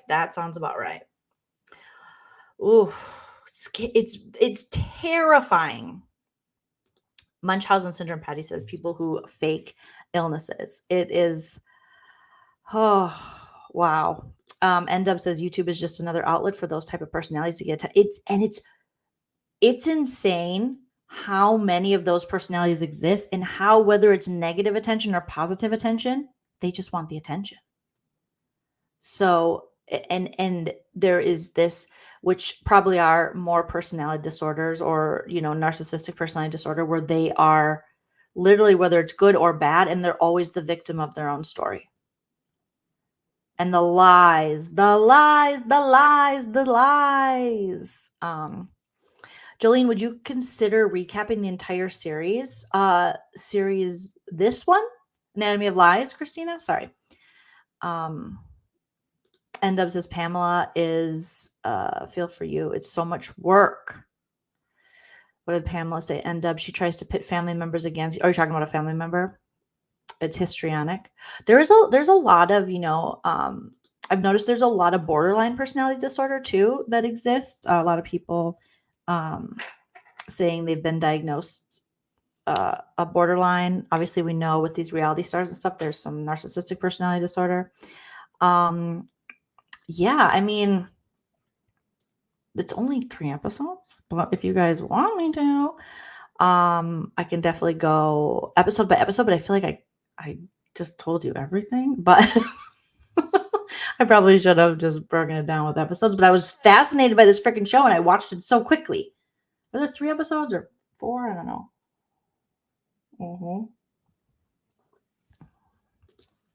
Yes, my bad. Munchausen syndrome. They call it fictitious disorder now. Oh, they do. Interesting. But this was like, whoa. And to get ahead and in Hollywood and to use, an illness to get the attention, and just how much, Hollywood wants these kind of stories. It's almost like they're kind of asking people to do this because they want you to have some kind of story. I know just with scripts that I've pitched and things, a lot of it was about your backstory. Like, it was less about like, I wrote this script, do you like it, is it good? And it was more about how are you the best person to write the script? What does your background bring to it? Why did you write the script? Why are you passionate about it? And half the time it's like, I thought this shit was funny. I mean, I'm pretty passionate, but also I don't have like a deep story about everything. It's like it's a comedy about women playing beer league softball as adults. I don't know how if I have a story. I mean, I was a drunk, but so they want that backstory because it sells. That's what sells. So yes, thank you. Hit that like button. Personality disorders are tough. It's all on the individual to do the work in therapy. No med's going to address a true Yes, I had a therapist tell me that a while back, like that she stopped taking people with borderline, which is so sad because it's like, where do you go? Because they're really, in her opinion, again, I don't know if this is, this was just one therapist's opinion, but I went to her for a long time, and in her opinion, there wasn't a good medication for this disorder or for this personality disorder. And also, she had so many incidents where these people who she was treating who had borderline, and it could be at varying degrees. Again, I'm not the borderline expert, but they would make up things kind of about her or her practice, and they could really ruin your livelihood. Not that anybody can't do that, but and not to peg all people with borderline personality disorders that way, but I think maybe in like the worst cases, you have people who they seem to have within this personality disorder, and they're not capable of like accountability a lot of times, and they seem to be in their story, in their head, they're always being attacked. They're kind of the victim of their story. So Whisker said, that's a bad therapist, honestly. Yeah, I didn't know anything about borderline personality disorder. And then I met people with borderline, and I had a friend who had borderline. And I thought, that's horrible if that's the case, because I feel like, there should be treatment for everybody. So again, that's just like one woman's opinion. And just like anything, it's just like with me with ADHD, it's like just because one person's story with ADHD, you know, like a spectrum, like that's not necessarily going to be my symptoms or my thing. So I totally understand the feeling, you know, triggered, and apologies for that, Whisker Justice Warrior, because that's definitely don't want it, because it's already so stigmatized, you know. We see that with bipolar disorder, so stigmatized, and it's horrible for people because you know, it leaves you vulnerable for not necessarily getting the therapy and the things that you need, you know. So my husband's in the chat. What's up? The most beautiful woman in the world. Oh, child, stop. But keep going. But keep going. End up said, it's a tough group to treat. Burnout is real, and the therapist really needs specific training. Yes, and I think there are certain therapists, obviously, that specialize, and there's got to be good borderline therapists, good ADHD therapists, good freaking bipolar therapists, good anxiety, you know, depression. So yes. You remember some weird thing you watched where the industry was a living monster being fed the same ideas and spitting out the same actors, etc., or something. Might have been a fever dream, though. Well, and that sounds pretty on par. That's pretty good. That seems like kind of what it is, you know.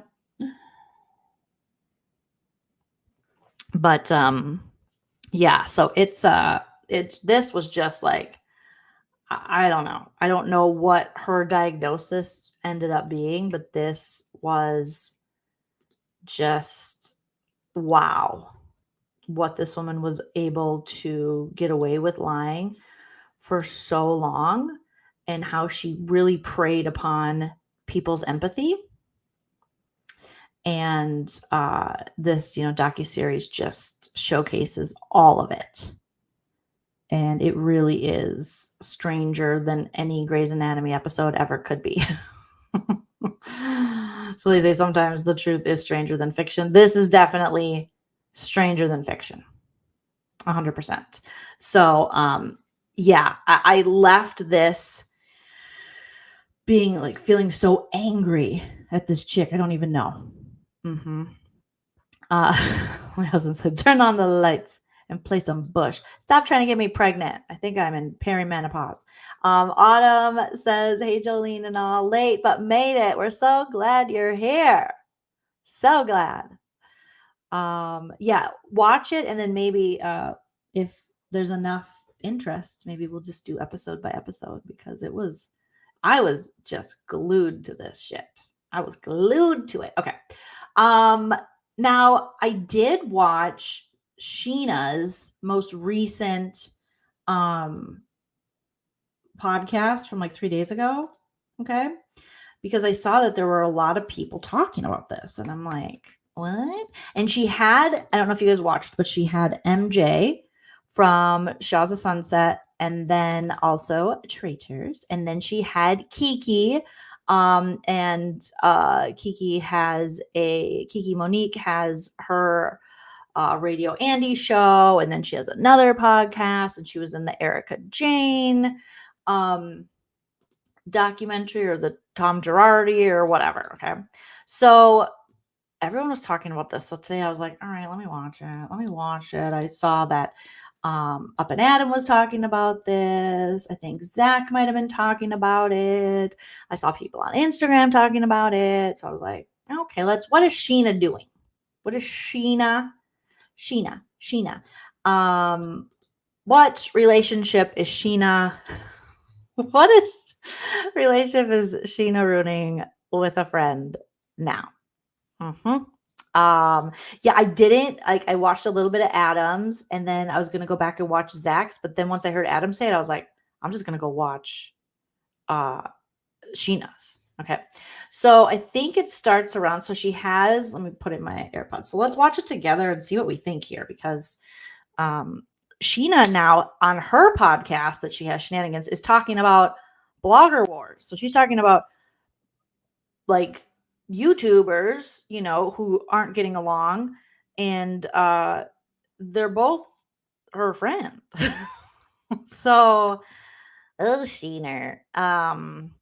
So, and then also MJ went to high school, she said, with Monica Lewinsky, Eric Menendez, and Angelina Jolie. I was like, what? I don't even know if anyone from my high school is famous. One girl went to Notre Dame and we were all like, holy shit. How did you do that? I guess you're really smart. So that was like the most successful person to, I think, come out of my high school. I don't even know. I don't know. But yeah, she just kept naming people. I was like, holy shit, what in the heck? Okay. So let's you guys give me a thumbs up. Let me reshare it. And this is like her hot topics. Wait, now I don't know if I did it right. Okay, hold on, guys. Hit that like while you're waiting for me to figure my shit out. Okay, share audio. Okay. So you guys give me a thumbs up when you can hear this podcast, okay? When you hear the sound. Shenanigans. There is a lot going on in the world right now. So I asked two of my faves to come on and talk about it all. You know her from The Talk of Shame and the host of Reality Checked on Radio Andy. It's my girl, Kiki Thank you, Monique. How we Liz. doing? So good. So good. Looking good. Go Dodgers. Yes. MJ might say go Yankees. Mets. MJ's also says she's on Wegovy, and Kiki says she's on Wegovy, I think. And I'm thinking, I gotta get some of this Wegovy, you guys. Like for real, or not even Wegovy, like one of these things that everybody's doing. I'm just like, oh my gosh, my doctor's just like, go eat better and exercise. I'm like, I've done that, lady. I've done that.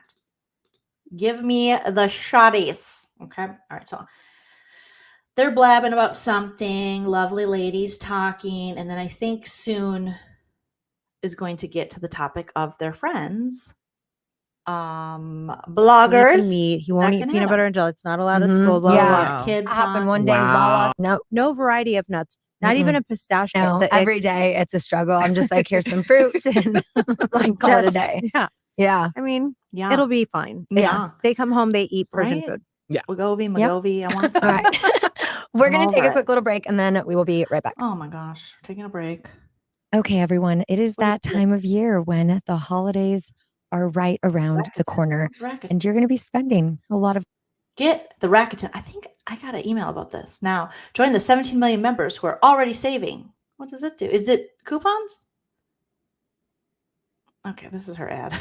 See, this is what I do. I'm like, savings at over well, what is 30 this? of my Walmart. Okay. You can just favorite stores, pay Rakuten, posting your screenshots. That really join the 17 million. MJ, I have to ask you about this just to switch gears a bit because I saw online this past week, there were two Bravo accounts going back and forth and posting your screenshots. Isn't that insane? It all went back to my show at the Bourbon Room over a year ago. And this was like August 2023. But I want to know who is being truthful. How did you get pulled into this? Like, I just want you to kind of set the record straight. And did you also give consent for them to post your text messages? No. Can you sue people for that? Because it was the first. Okay, so I think now I'm just going off what I think I know. MJ's talking about suing, and I think it was, did Zach show MJ's texts? I think. Sue. Let's calm it down with the sues. Time that it made me wonder why in the world would anybody post screenshots of somebody. Now, I haven't read the Instagram posts. I don't know what they posted.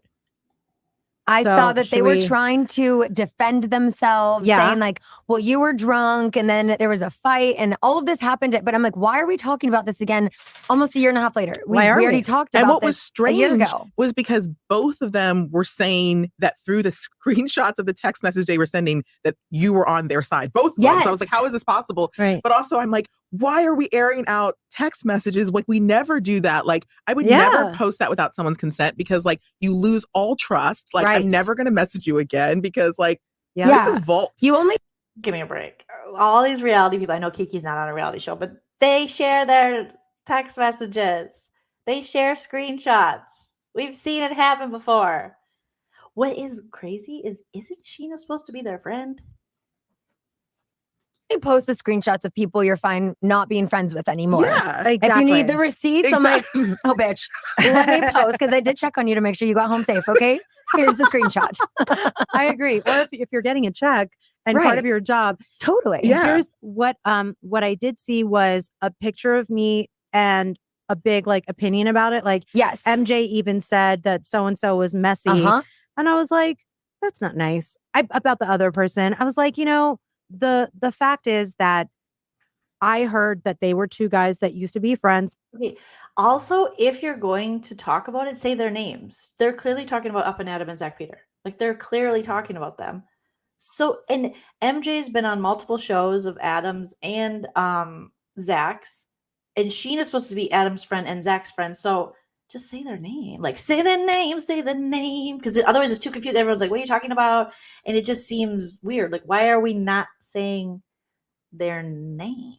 Had a falling out, and Yeah, everything they was- did a live podcast show together that I was a guest on. Okay. So they did like work together. Okay. And then they had a falling out. And so what else And then they had a falling out. do we have that we know about it? Screenshots didn't make me look bad, right? No. What I read from the screenshot, I went back and I looked at my texts rather than going on Instagram so that I didn't get triggered. Mhm. I thought I did a nice job of defending in a positive way. Like, Mhm.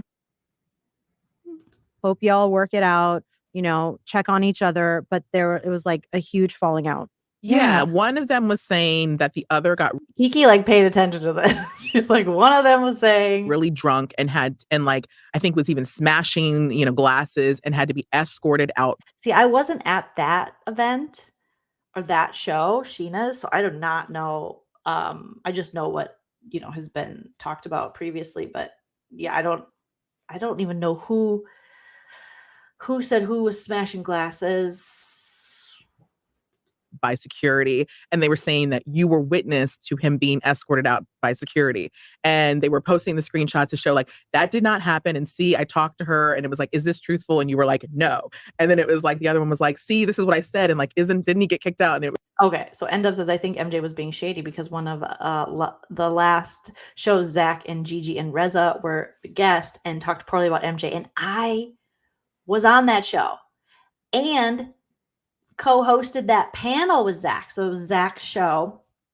And yes, I remember, and there was some drama, and they're going to talk about it with Kristen, Dodie, and Lala because Gigi was talking bad on Lala. And honestly, when I perform live, I'm there in that moment. And then after that, it's like, bye. I knew that, ooh, this is juicy when I was like sitting there listening to it, but I didn't really remember much about it after that. But that one I was there for. was like, so I was like, what is Got the it. truth? Well, what the one guy put on Instagram was his version, Mhm. Which guy? Oh, they're just confusing me. And so when somebody said, is that what you said? The answer was no. And that is correct. But they just wanted, like, I'm very, flattered that I'm the judge, the jury, and the voice of the people to be like, if MJ says so, then it is, Right. just, try to go out with a friend next time so that you won't feel like you're alone on an island, and always. What does that mean? Didn't they both have friends there? I mean, Zach had a friend, Adam had Jason. Like,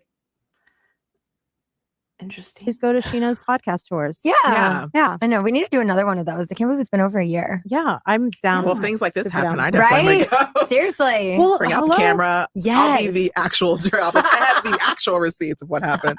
Yeah. Which one was it that Kristen and Gigi were on stage together? I was there. Yeah. I don't even know what question Zach asked, what question I asked. I mean, Zach's much better at the interviewing, so he probably pulled the tea, or Gigi just gave up the tea. I know Zach has it on his channel if you want to go check it out, but I don't even remember. I just remember going, ooh, tell us more. I think That was one of it those. was one of theirs. Yeah. Yeah. So things happen. That had so much drama too. I mean, Lala and Kristen, that was like the falling out. Oh, okay. Was her not defending Lala when Gigi said whatever she said about her and Kristen Oh. didn't chime in. Yeah. Oh, Always drama at these live podcasts. And it's know. live, you know, And there's she no was pregnant. editing. She was pregnant. Yeah. So Mhm. wasn't a good time. No. Okay. Maybe Lala should call Kristen. Valley season 2. So there's a top. Okay. So that's all I think they talk about a little more at the end. But let's see what these comments are looking like, Sheena. All right. Is this her? Dang, you only get 3.6K views. You might as well just be me. That's crazy. Okay, let's see what people are saying in the comment section. That's always interesting. This is so disappointing. Oh my God, I heard Adam talking about this earlier. The betrayal. MJ is not who I thought she was, and Sheena should have defended Adam more. I mean, I wonder why she even talked about it. I don't know. What do you guys think? Is this what you were doing for, like, you're on a television show? Why are you talking about what your friends who are, bloggers and podcasters, why are you talking about them for your show? Me too. And I was at all the shows except for Sheena's. I did not go to Sheena's. Okay. Let's see. Love the misinformation. Oh, they talked about the Menendez brothers. Extremely disappointed with this group. You went after Zach wrongly and chose to do that when he was grieving the loss of his grandfather. Well, okay. I don't know if Zach was grieving loss of his grandfather. This person said, you should be ashamed of yourself. You regard yourself on being such a good friend. Adam is supposed to be your actual friend who treats friends this way. What a disappointment. I mean, yeah. I love this person. For those not wanting to listen, click here. Wow, Sheena, stay classy. Christina says, Rika Christina, hi baby chuddy, says Zach is an amazing podcaster. I agree. And supported you. Why are you even putting out into the universe this ridiculousness? Let MJ defend herself on her own accord. That MJ has a podcast. She could have defended herself there. All of us are shaking our heads at you three right now. Not okay. Justice for Zach Peter. MJ is a hot lying mess, this person says, and it looks like Kiki, or what the fuck her name. You are the same. Well, Kiki was kind of just, I feel like she was just like, she watched it and was like, oh, and then I think this happened. But I mean, I don't really think Kiki should be held to the same standard, but I don't know if they're friends. I don't know. Shame on you for lying on Zach. Ooh, wow. Treating people as they are beneath you. You should be beneath you. Wow. Treating people as they are beneath you should be beneath you. Oh, that's so profound. Sheena is messy. She just is not coming up as like a good friend. This woman says, MJ is so shady. After watching this and Jeff Lewis this week, she wouldn't know the truth if it hit her in the face. Hopefully Jeff wakes up and stops having her on his radio show. Sheena, you didn't do yourself any favors by having her on there. It is a little weird. This is one time where you should be living in the comment section. Read what your upset fans are saying instead of just leaving hearts on all your positive comments. Learn to take constructive criticism and apologize for lying. Someone said MJ is disgusting and shameful. Not disgusting. Brooklyn 2733 said, I always loved you from day one, but I am very, very disappointed in what you just said about Zach and lied. Whatever her name is, the one with the brown hair, Zach has all the text messages. And yes, you have talked about people and read their text messages. You owe Zach an apology. So disappointed. Oh, goodness. Then someone said, really, sheesh? Just shush, pretending not knowing Zach, for goodness sakes. You did a live show with him. Yeah, I was there. I am so disappointed in you. When the world is against you, he stands tall defending you. That's true. Zach really, especially this past season of Vanderpump, he stuck up for Lala. He had Sheena's back. And I was even hoping that I mean, Zach can have his opinions on, me, I'm like, fuck Lala and Sheena now with how they're acting. But, he really was trying to see their side of it. And I almost wanted to be like, Zach, they would not do the same for you. But I think that's just how he saw it and what he believed. I don't think he was doing it because, he was trying to gain favor with them. He already had favor at any time. Literally, Zach could, these guys could call up MJ. They literally could be like, someone dropped last minute and MJ would come. This is just my understanding. Like, she would show up. She would do the shows. And Sheena, would do the show, would do their live shows and stuff. So, I mean, they have a good relationship, seemingly. This person says, you did not treat Adam, a friend of yours, or Zach right. You need to research stuff. This is the thing that's going to bring Zach and Adam together. If I think they already made up, which I think I heard that. I think I heard Adam say that. I just wish them both. I like both of them, and I just want them. That's all I've ever wanted. That's all I've ever wanted. MJ lied and talking about legal action. Yeah, that's too far. About text messages sharing is everywhere. You're in the Bravo sphere, girl, encouraging her to look into the legalities. Do you have to go potty, Teddy? He's like getting tired. He's like, Mom, it's time for bed. Yeah, Zach is very loyal. Zach, I've known Zach for a while now. I knew Zach before I was on YouTube, but I think I've known him since 2019, 2018. So, yeah, and he's always been, you want to go outside, baby? Okay. Him and I have always had a really good relationship, and I really like him. So, shitty. They did not do right. No, to bring this up too, it's like, not good. Okay, hold on, baby. Hold on. All right. I'm going to take a quick commercial break and see if my little baby's going to go outside and do the TT. I'm sorry, baby. I'm trying to find my commercial break. I love you so much.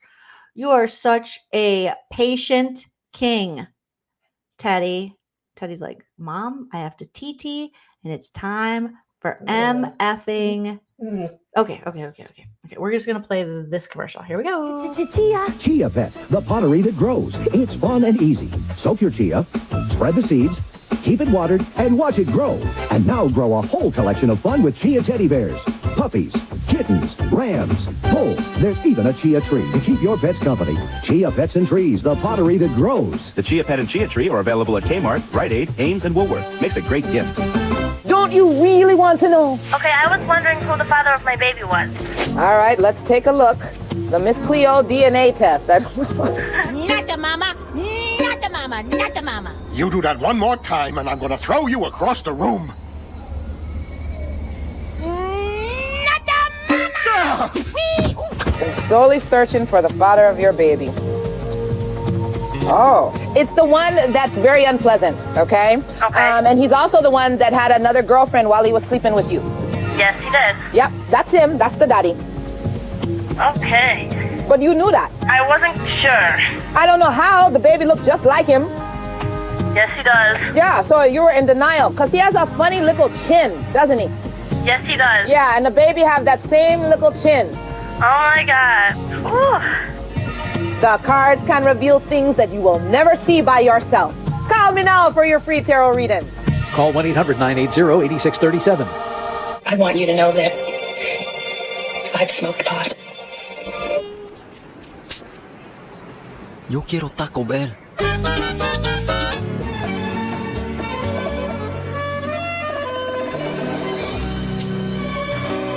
Yo quiero Taco Bell.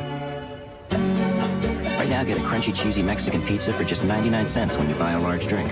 Taco Bell. Want some? Glamour Shots will create your exciting new look as our expert stylists pamper you with a full makeover and hairstyling.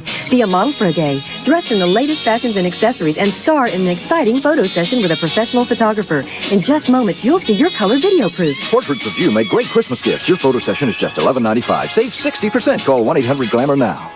Cause it's my show, you can't tell me what to do. When life hands me lemons, I make beef stew. So yo, I gotta go, it's time for me to rock it. I put bologna in my left pocket. From bike to train to video games, it's the biggest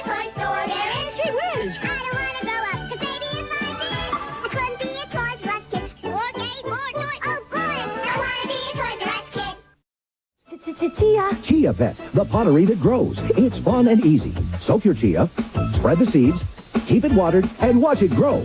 And now grow a whole collection of fun with chia teddy bears, puppies, kittens, rams, bulls. There's even a chia tree to keep your pets company. Chia Pets and Trees, the pottery that grows. The Chia Pet and Chia Tree are available at Kmart, Rite Aid, Ames, and Woolworth. Makes a great gift.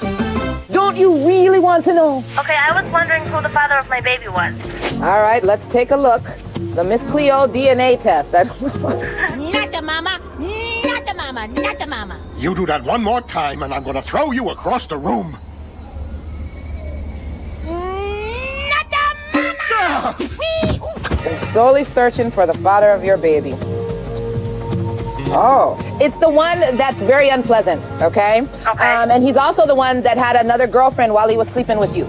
Yes, he did. Yep, that's him. That's the daddy. Okay. But you knew that. I wasn't sure. I don't know how. The baby looks just like him. Yes, he does. Yeah, so you were in denial because he has a funny little chin, doesn't he? Yes, he does. Yeah, and the baby have that same little chin. Oh my God. Whew. The cards can reveal things that you will never see by yourself. Call me now for your free tarot reading. Call 1-800-980-8637. I want you to know that I've smoked pot. Yo quiero Taco Bell.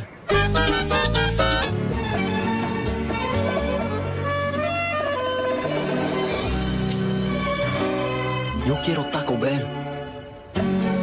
Right now, get a crunchy, cheesy Mexican pizza for just 99 cents when you buy a large drink. Taco Bell. Want some? Glamour shots will create. I want you to know that I've smoked pot. I've smoked pot. Oh my goodness. All right. All the dogs head to TT. They got a treat.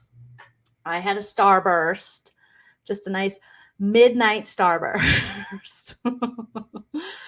Oh, thank you guys for still being here and just enjoying. Yeah, he's a creeper. I know. Horrible.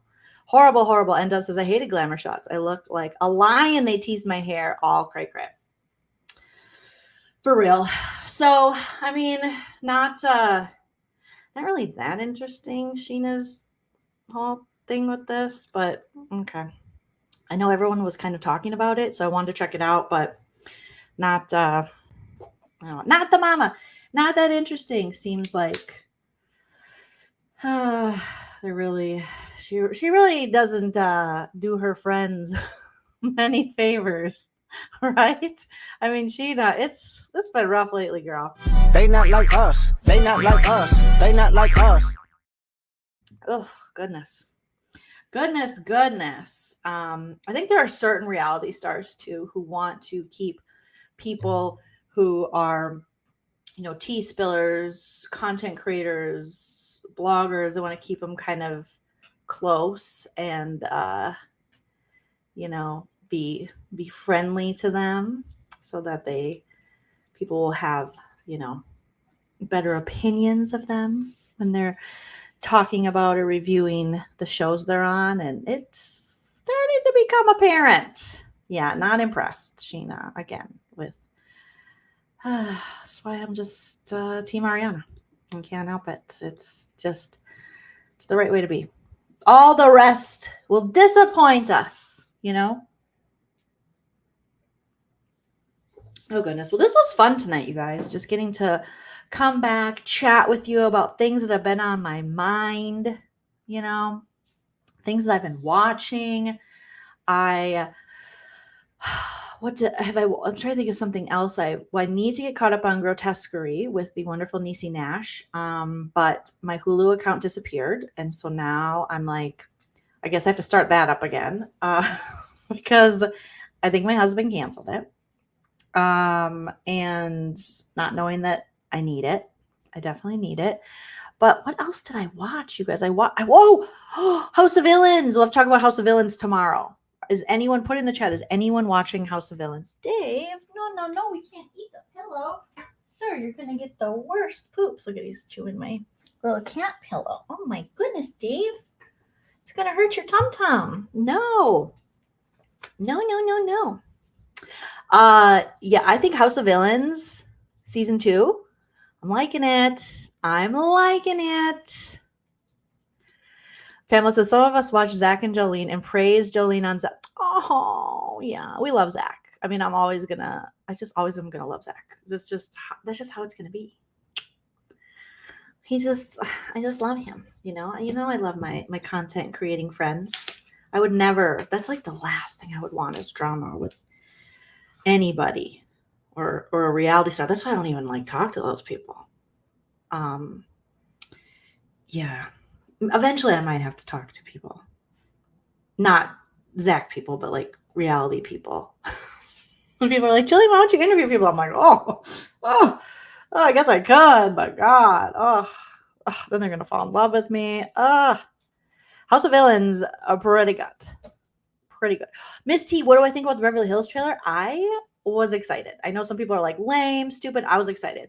Also, I saw a picture of PK. I don't know who that man is. He got new teeth, and I think he's on the Ozempic or the Wegovy. He doesn't even look like himself. It looks like they took another family picture. What do you got now? Oh, not my jammies. Oh, not my jams. Oh my goodness, you guys. No, I love these. No, I love these. Not my silkies. Come on, not my tigers. Oh my God. Dave, nobody. No baby friend. He is just... These dogs are like, Teddy will tell me. He's like, it is time for bed, lady. But I'm like, no, tonight's going to be a late night. I do like House of Villains. Yes. House of Villains is good. And Teresa has the nerve to be likable. I know. Screw you, Teresa, being likable. And they brought Larsa in. It's just like a whole thing. But Miss T, back to Beverly Hills. I'm excited for this season. I am going to hopefully do watch parties for it and be able to watch it, hopefully, in the East Coast. I got to get my Sling TV back as well. And then I think they're the only ones where you can just like watch no matter where you are in America or anywhere. You can watch the show when the East Coasters are watching it, which is all I've ever wanted, right? I did not recognize that person, Pamela B. I was like, who's Dorit's new man? She got another old man with new teeth. And the people were like, it was PK in the comments. I'm like, no, it's not. People in her comments were like, this is not PK. She goes, Beverly Beach by Dorit. I tagged him. Yes, I did. Oh, Wes was on Ryan Bailey. That is awesome. Love myself some Ryan Bailey. Princess sister, Tika Nelson. Oh no. She can't be that old. Oh no, DGF. Let's see. Yes. 64. She's young. So Tika Nelson, a Minneapolis singer and Princess sister, passed away Monday morning. Her son's name is President. President Nelson confirmed her death. That's horrible. R.I.P. R.I.P. Queen. Oh, oops. I don't want to leave. I almost left my stream. Thoughts on Salt Lake City? Miss T. I am really liking this season of Salt Lake City. I am, though. I haven't even seen the episode that Up and Adam is in. I don't think. So I got to get caught up before I go live on my Sip and Key channel with the wonderful Busy Blue. Probably tomorrow. So... Now what do you got? No, not my 17 magazine with Claire Danes on it. No. Oh my goodness, Dave. Dave, dog, no, not my Buffy figurine. Come on, mister. Oh my goodness, you guys. Not my, still in the plastic. I have contemplated opening it because I follow these. It has my old address on it. It does. It has my St. Paul address when I was a kid. I see these accounts on Instagram and they go through like old 17 old, but like 90s ones. And it's so fun. But this one, September 1995, I was obsessed, obviously, because it's Claire Danes and My So-Called Life and all the stuff. And still in the packaging with my original address. Still, you guys. Smells like plastic. They have stories like when your friend turns against you. How to be a guy magnet. No, thank you. Chrissy Taylor, her life and death. Oh, that was when supermodel Nikki Taylor's sister passed away. Quiz. Do you play mind games? Yes, I do. Rich girl envy. Always. Bodybuilding for your hair. I don't have very much hair. Why I joined a cult. Because of Crazy Eyes, obviously. Celebs, kiss and tell. Brad, Keanu, Ethan, Chris. Who's Chris? Leonardo and more. Who's Chris? Okay, so Brad Pitt. Yep. Keanu Reeves. Ethan Hawke. Chris Cuomo. Who's Chris? Leonardo DiCaprio. Okay, Claire Danes goes to the movies. And look at how cute her outfit is with that baby blue corduroy jean jacket and the striped top underneath. So good. Do you guys think I should ever open it? I literally haven't opened it. And I got it September 1995. I wish I would have kept all of my teen magazines. I really do. I could have made so much fun content with them and just had my whole collection. Oh, My So-Called Life is so good. So good, Christina. That's what I should. Oh, DGF, you're a genius. I just need to go to eBay and get these magazines. You have one from 1997, I think. It's looking rough, though. Yeah. I mean, I really looked at these magazines. September 1995, Liz. Chris Pine. I don't even think he was around then. Dave, now what are you doing? Baby boy, come here. And don't get my Buffy action figure. Okay? Please don't do that, sir.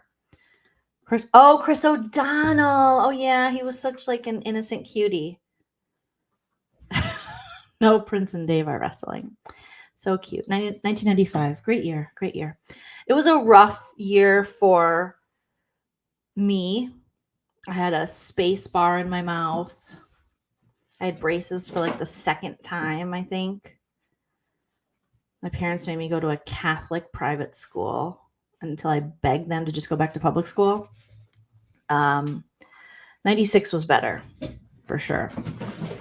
Did everybody, I mean, you had to have 17. And then you have YM, Sassy. I wish I would have kept all my Delias and Alloy. I know N-Dub knows what I'm talking about. With the Delias and Alloy catalogs. Yes, Robin and Batman. You were 25 in 95. I was 15. We're just 10 years apart. So close. Stephanie says, Robin, he was so sweet. What happened to Chris O'Donnell? What happened to you, sir? Let me look him up real quick. We're just doing it right on the spot. What's his name? Isn't it Chris O'Connell?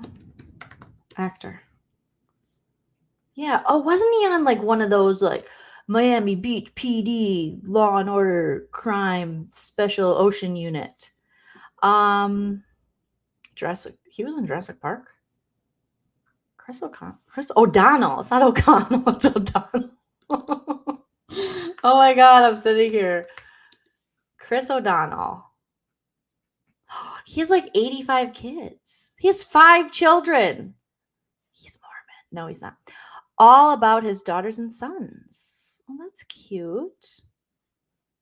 He's 54. Oh my goodness. When did we all grow up? Oh, okay. Oh, NCIS. That's what I was thinking of. School Ties. That was a good movie. Scent of a Woman. He was in Scent of a Woman. Oh, yeah, Scent of a Woman. Okay. Obviously, Batman and Robin. Batman Forever. Vertical Limit. Never saw it. The Bachelor with Renee Zellweger. Or who the fudge is Renee Zellweger? That reminds me of the Dave Chappelle show. Oh, Mad Love with Drew Barrymore before she started sitting really close to people and making it awkward. Can someone tell Drew Barrymore that ain't it? Why are we still doing this? What is happening? What in the Nepo baby is going on? Why are we just like holding people's hands, kissing people, sitting this close to them while talking to them? I know I discuss this a lot, but I just can't get over it. I need Drew Barrymore to stop. It's not right what she's doing.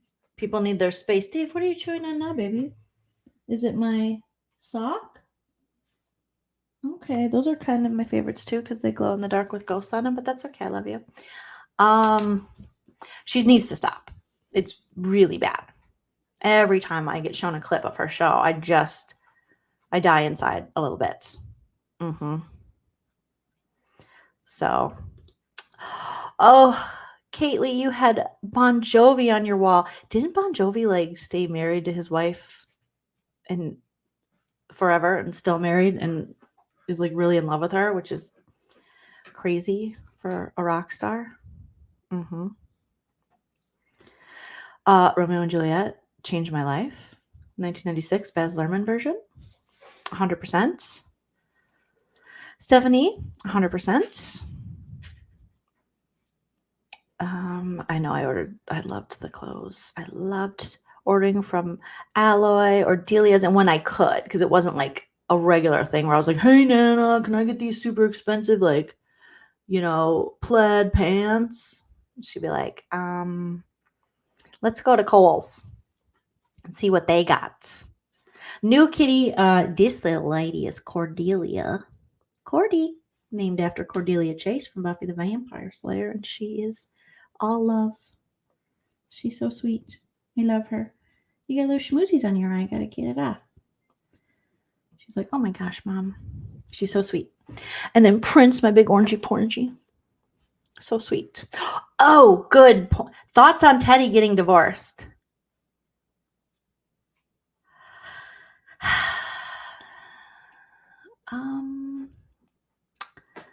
I don't care. I know that's bad. I don't care. I also never really cared for her husband. He seemed kind of like a Debbie Downer. Other people were saying that he might be the type that was like, this is a woman's place or something. I don't know. Yeah, Teddy Mellencamp and Edwin, who, remember, he was doing the like security systems for all the homes that were getting robbed, allegedly. And apparently she announced that after much thought, they're going to end their marriage. I feel bad for their littles, obviously, but will it make her more tolerable? Will it give her a place on the Housewives? I don't know. Teddy. Yeah. Yeah, I saw that news and I was like, oh, and then Chelly even saw it on Reddit and he sends me, do you see, you can talk about Teddy Mellencamp? And I'm like,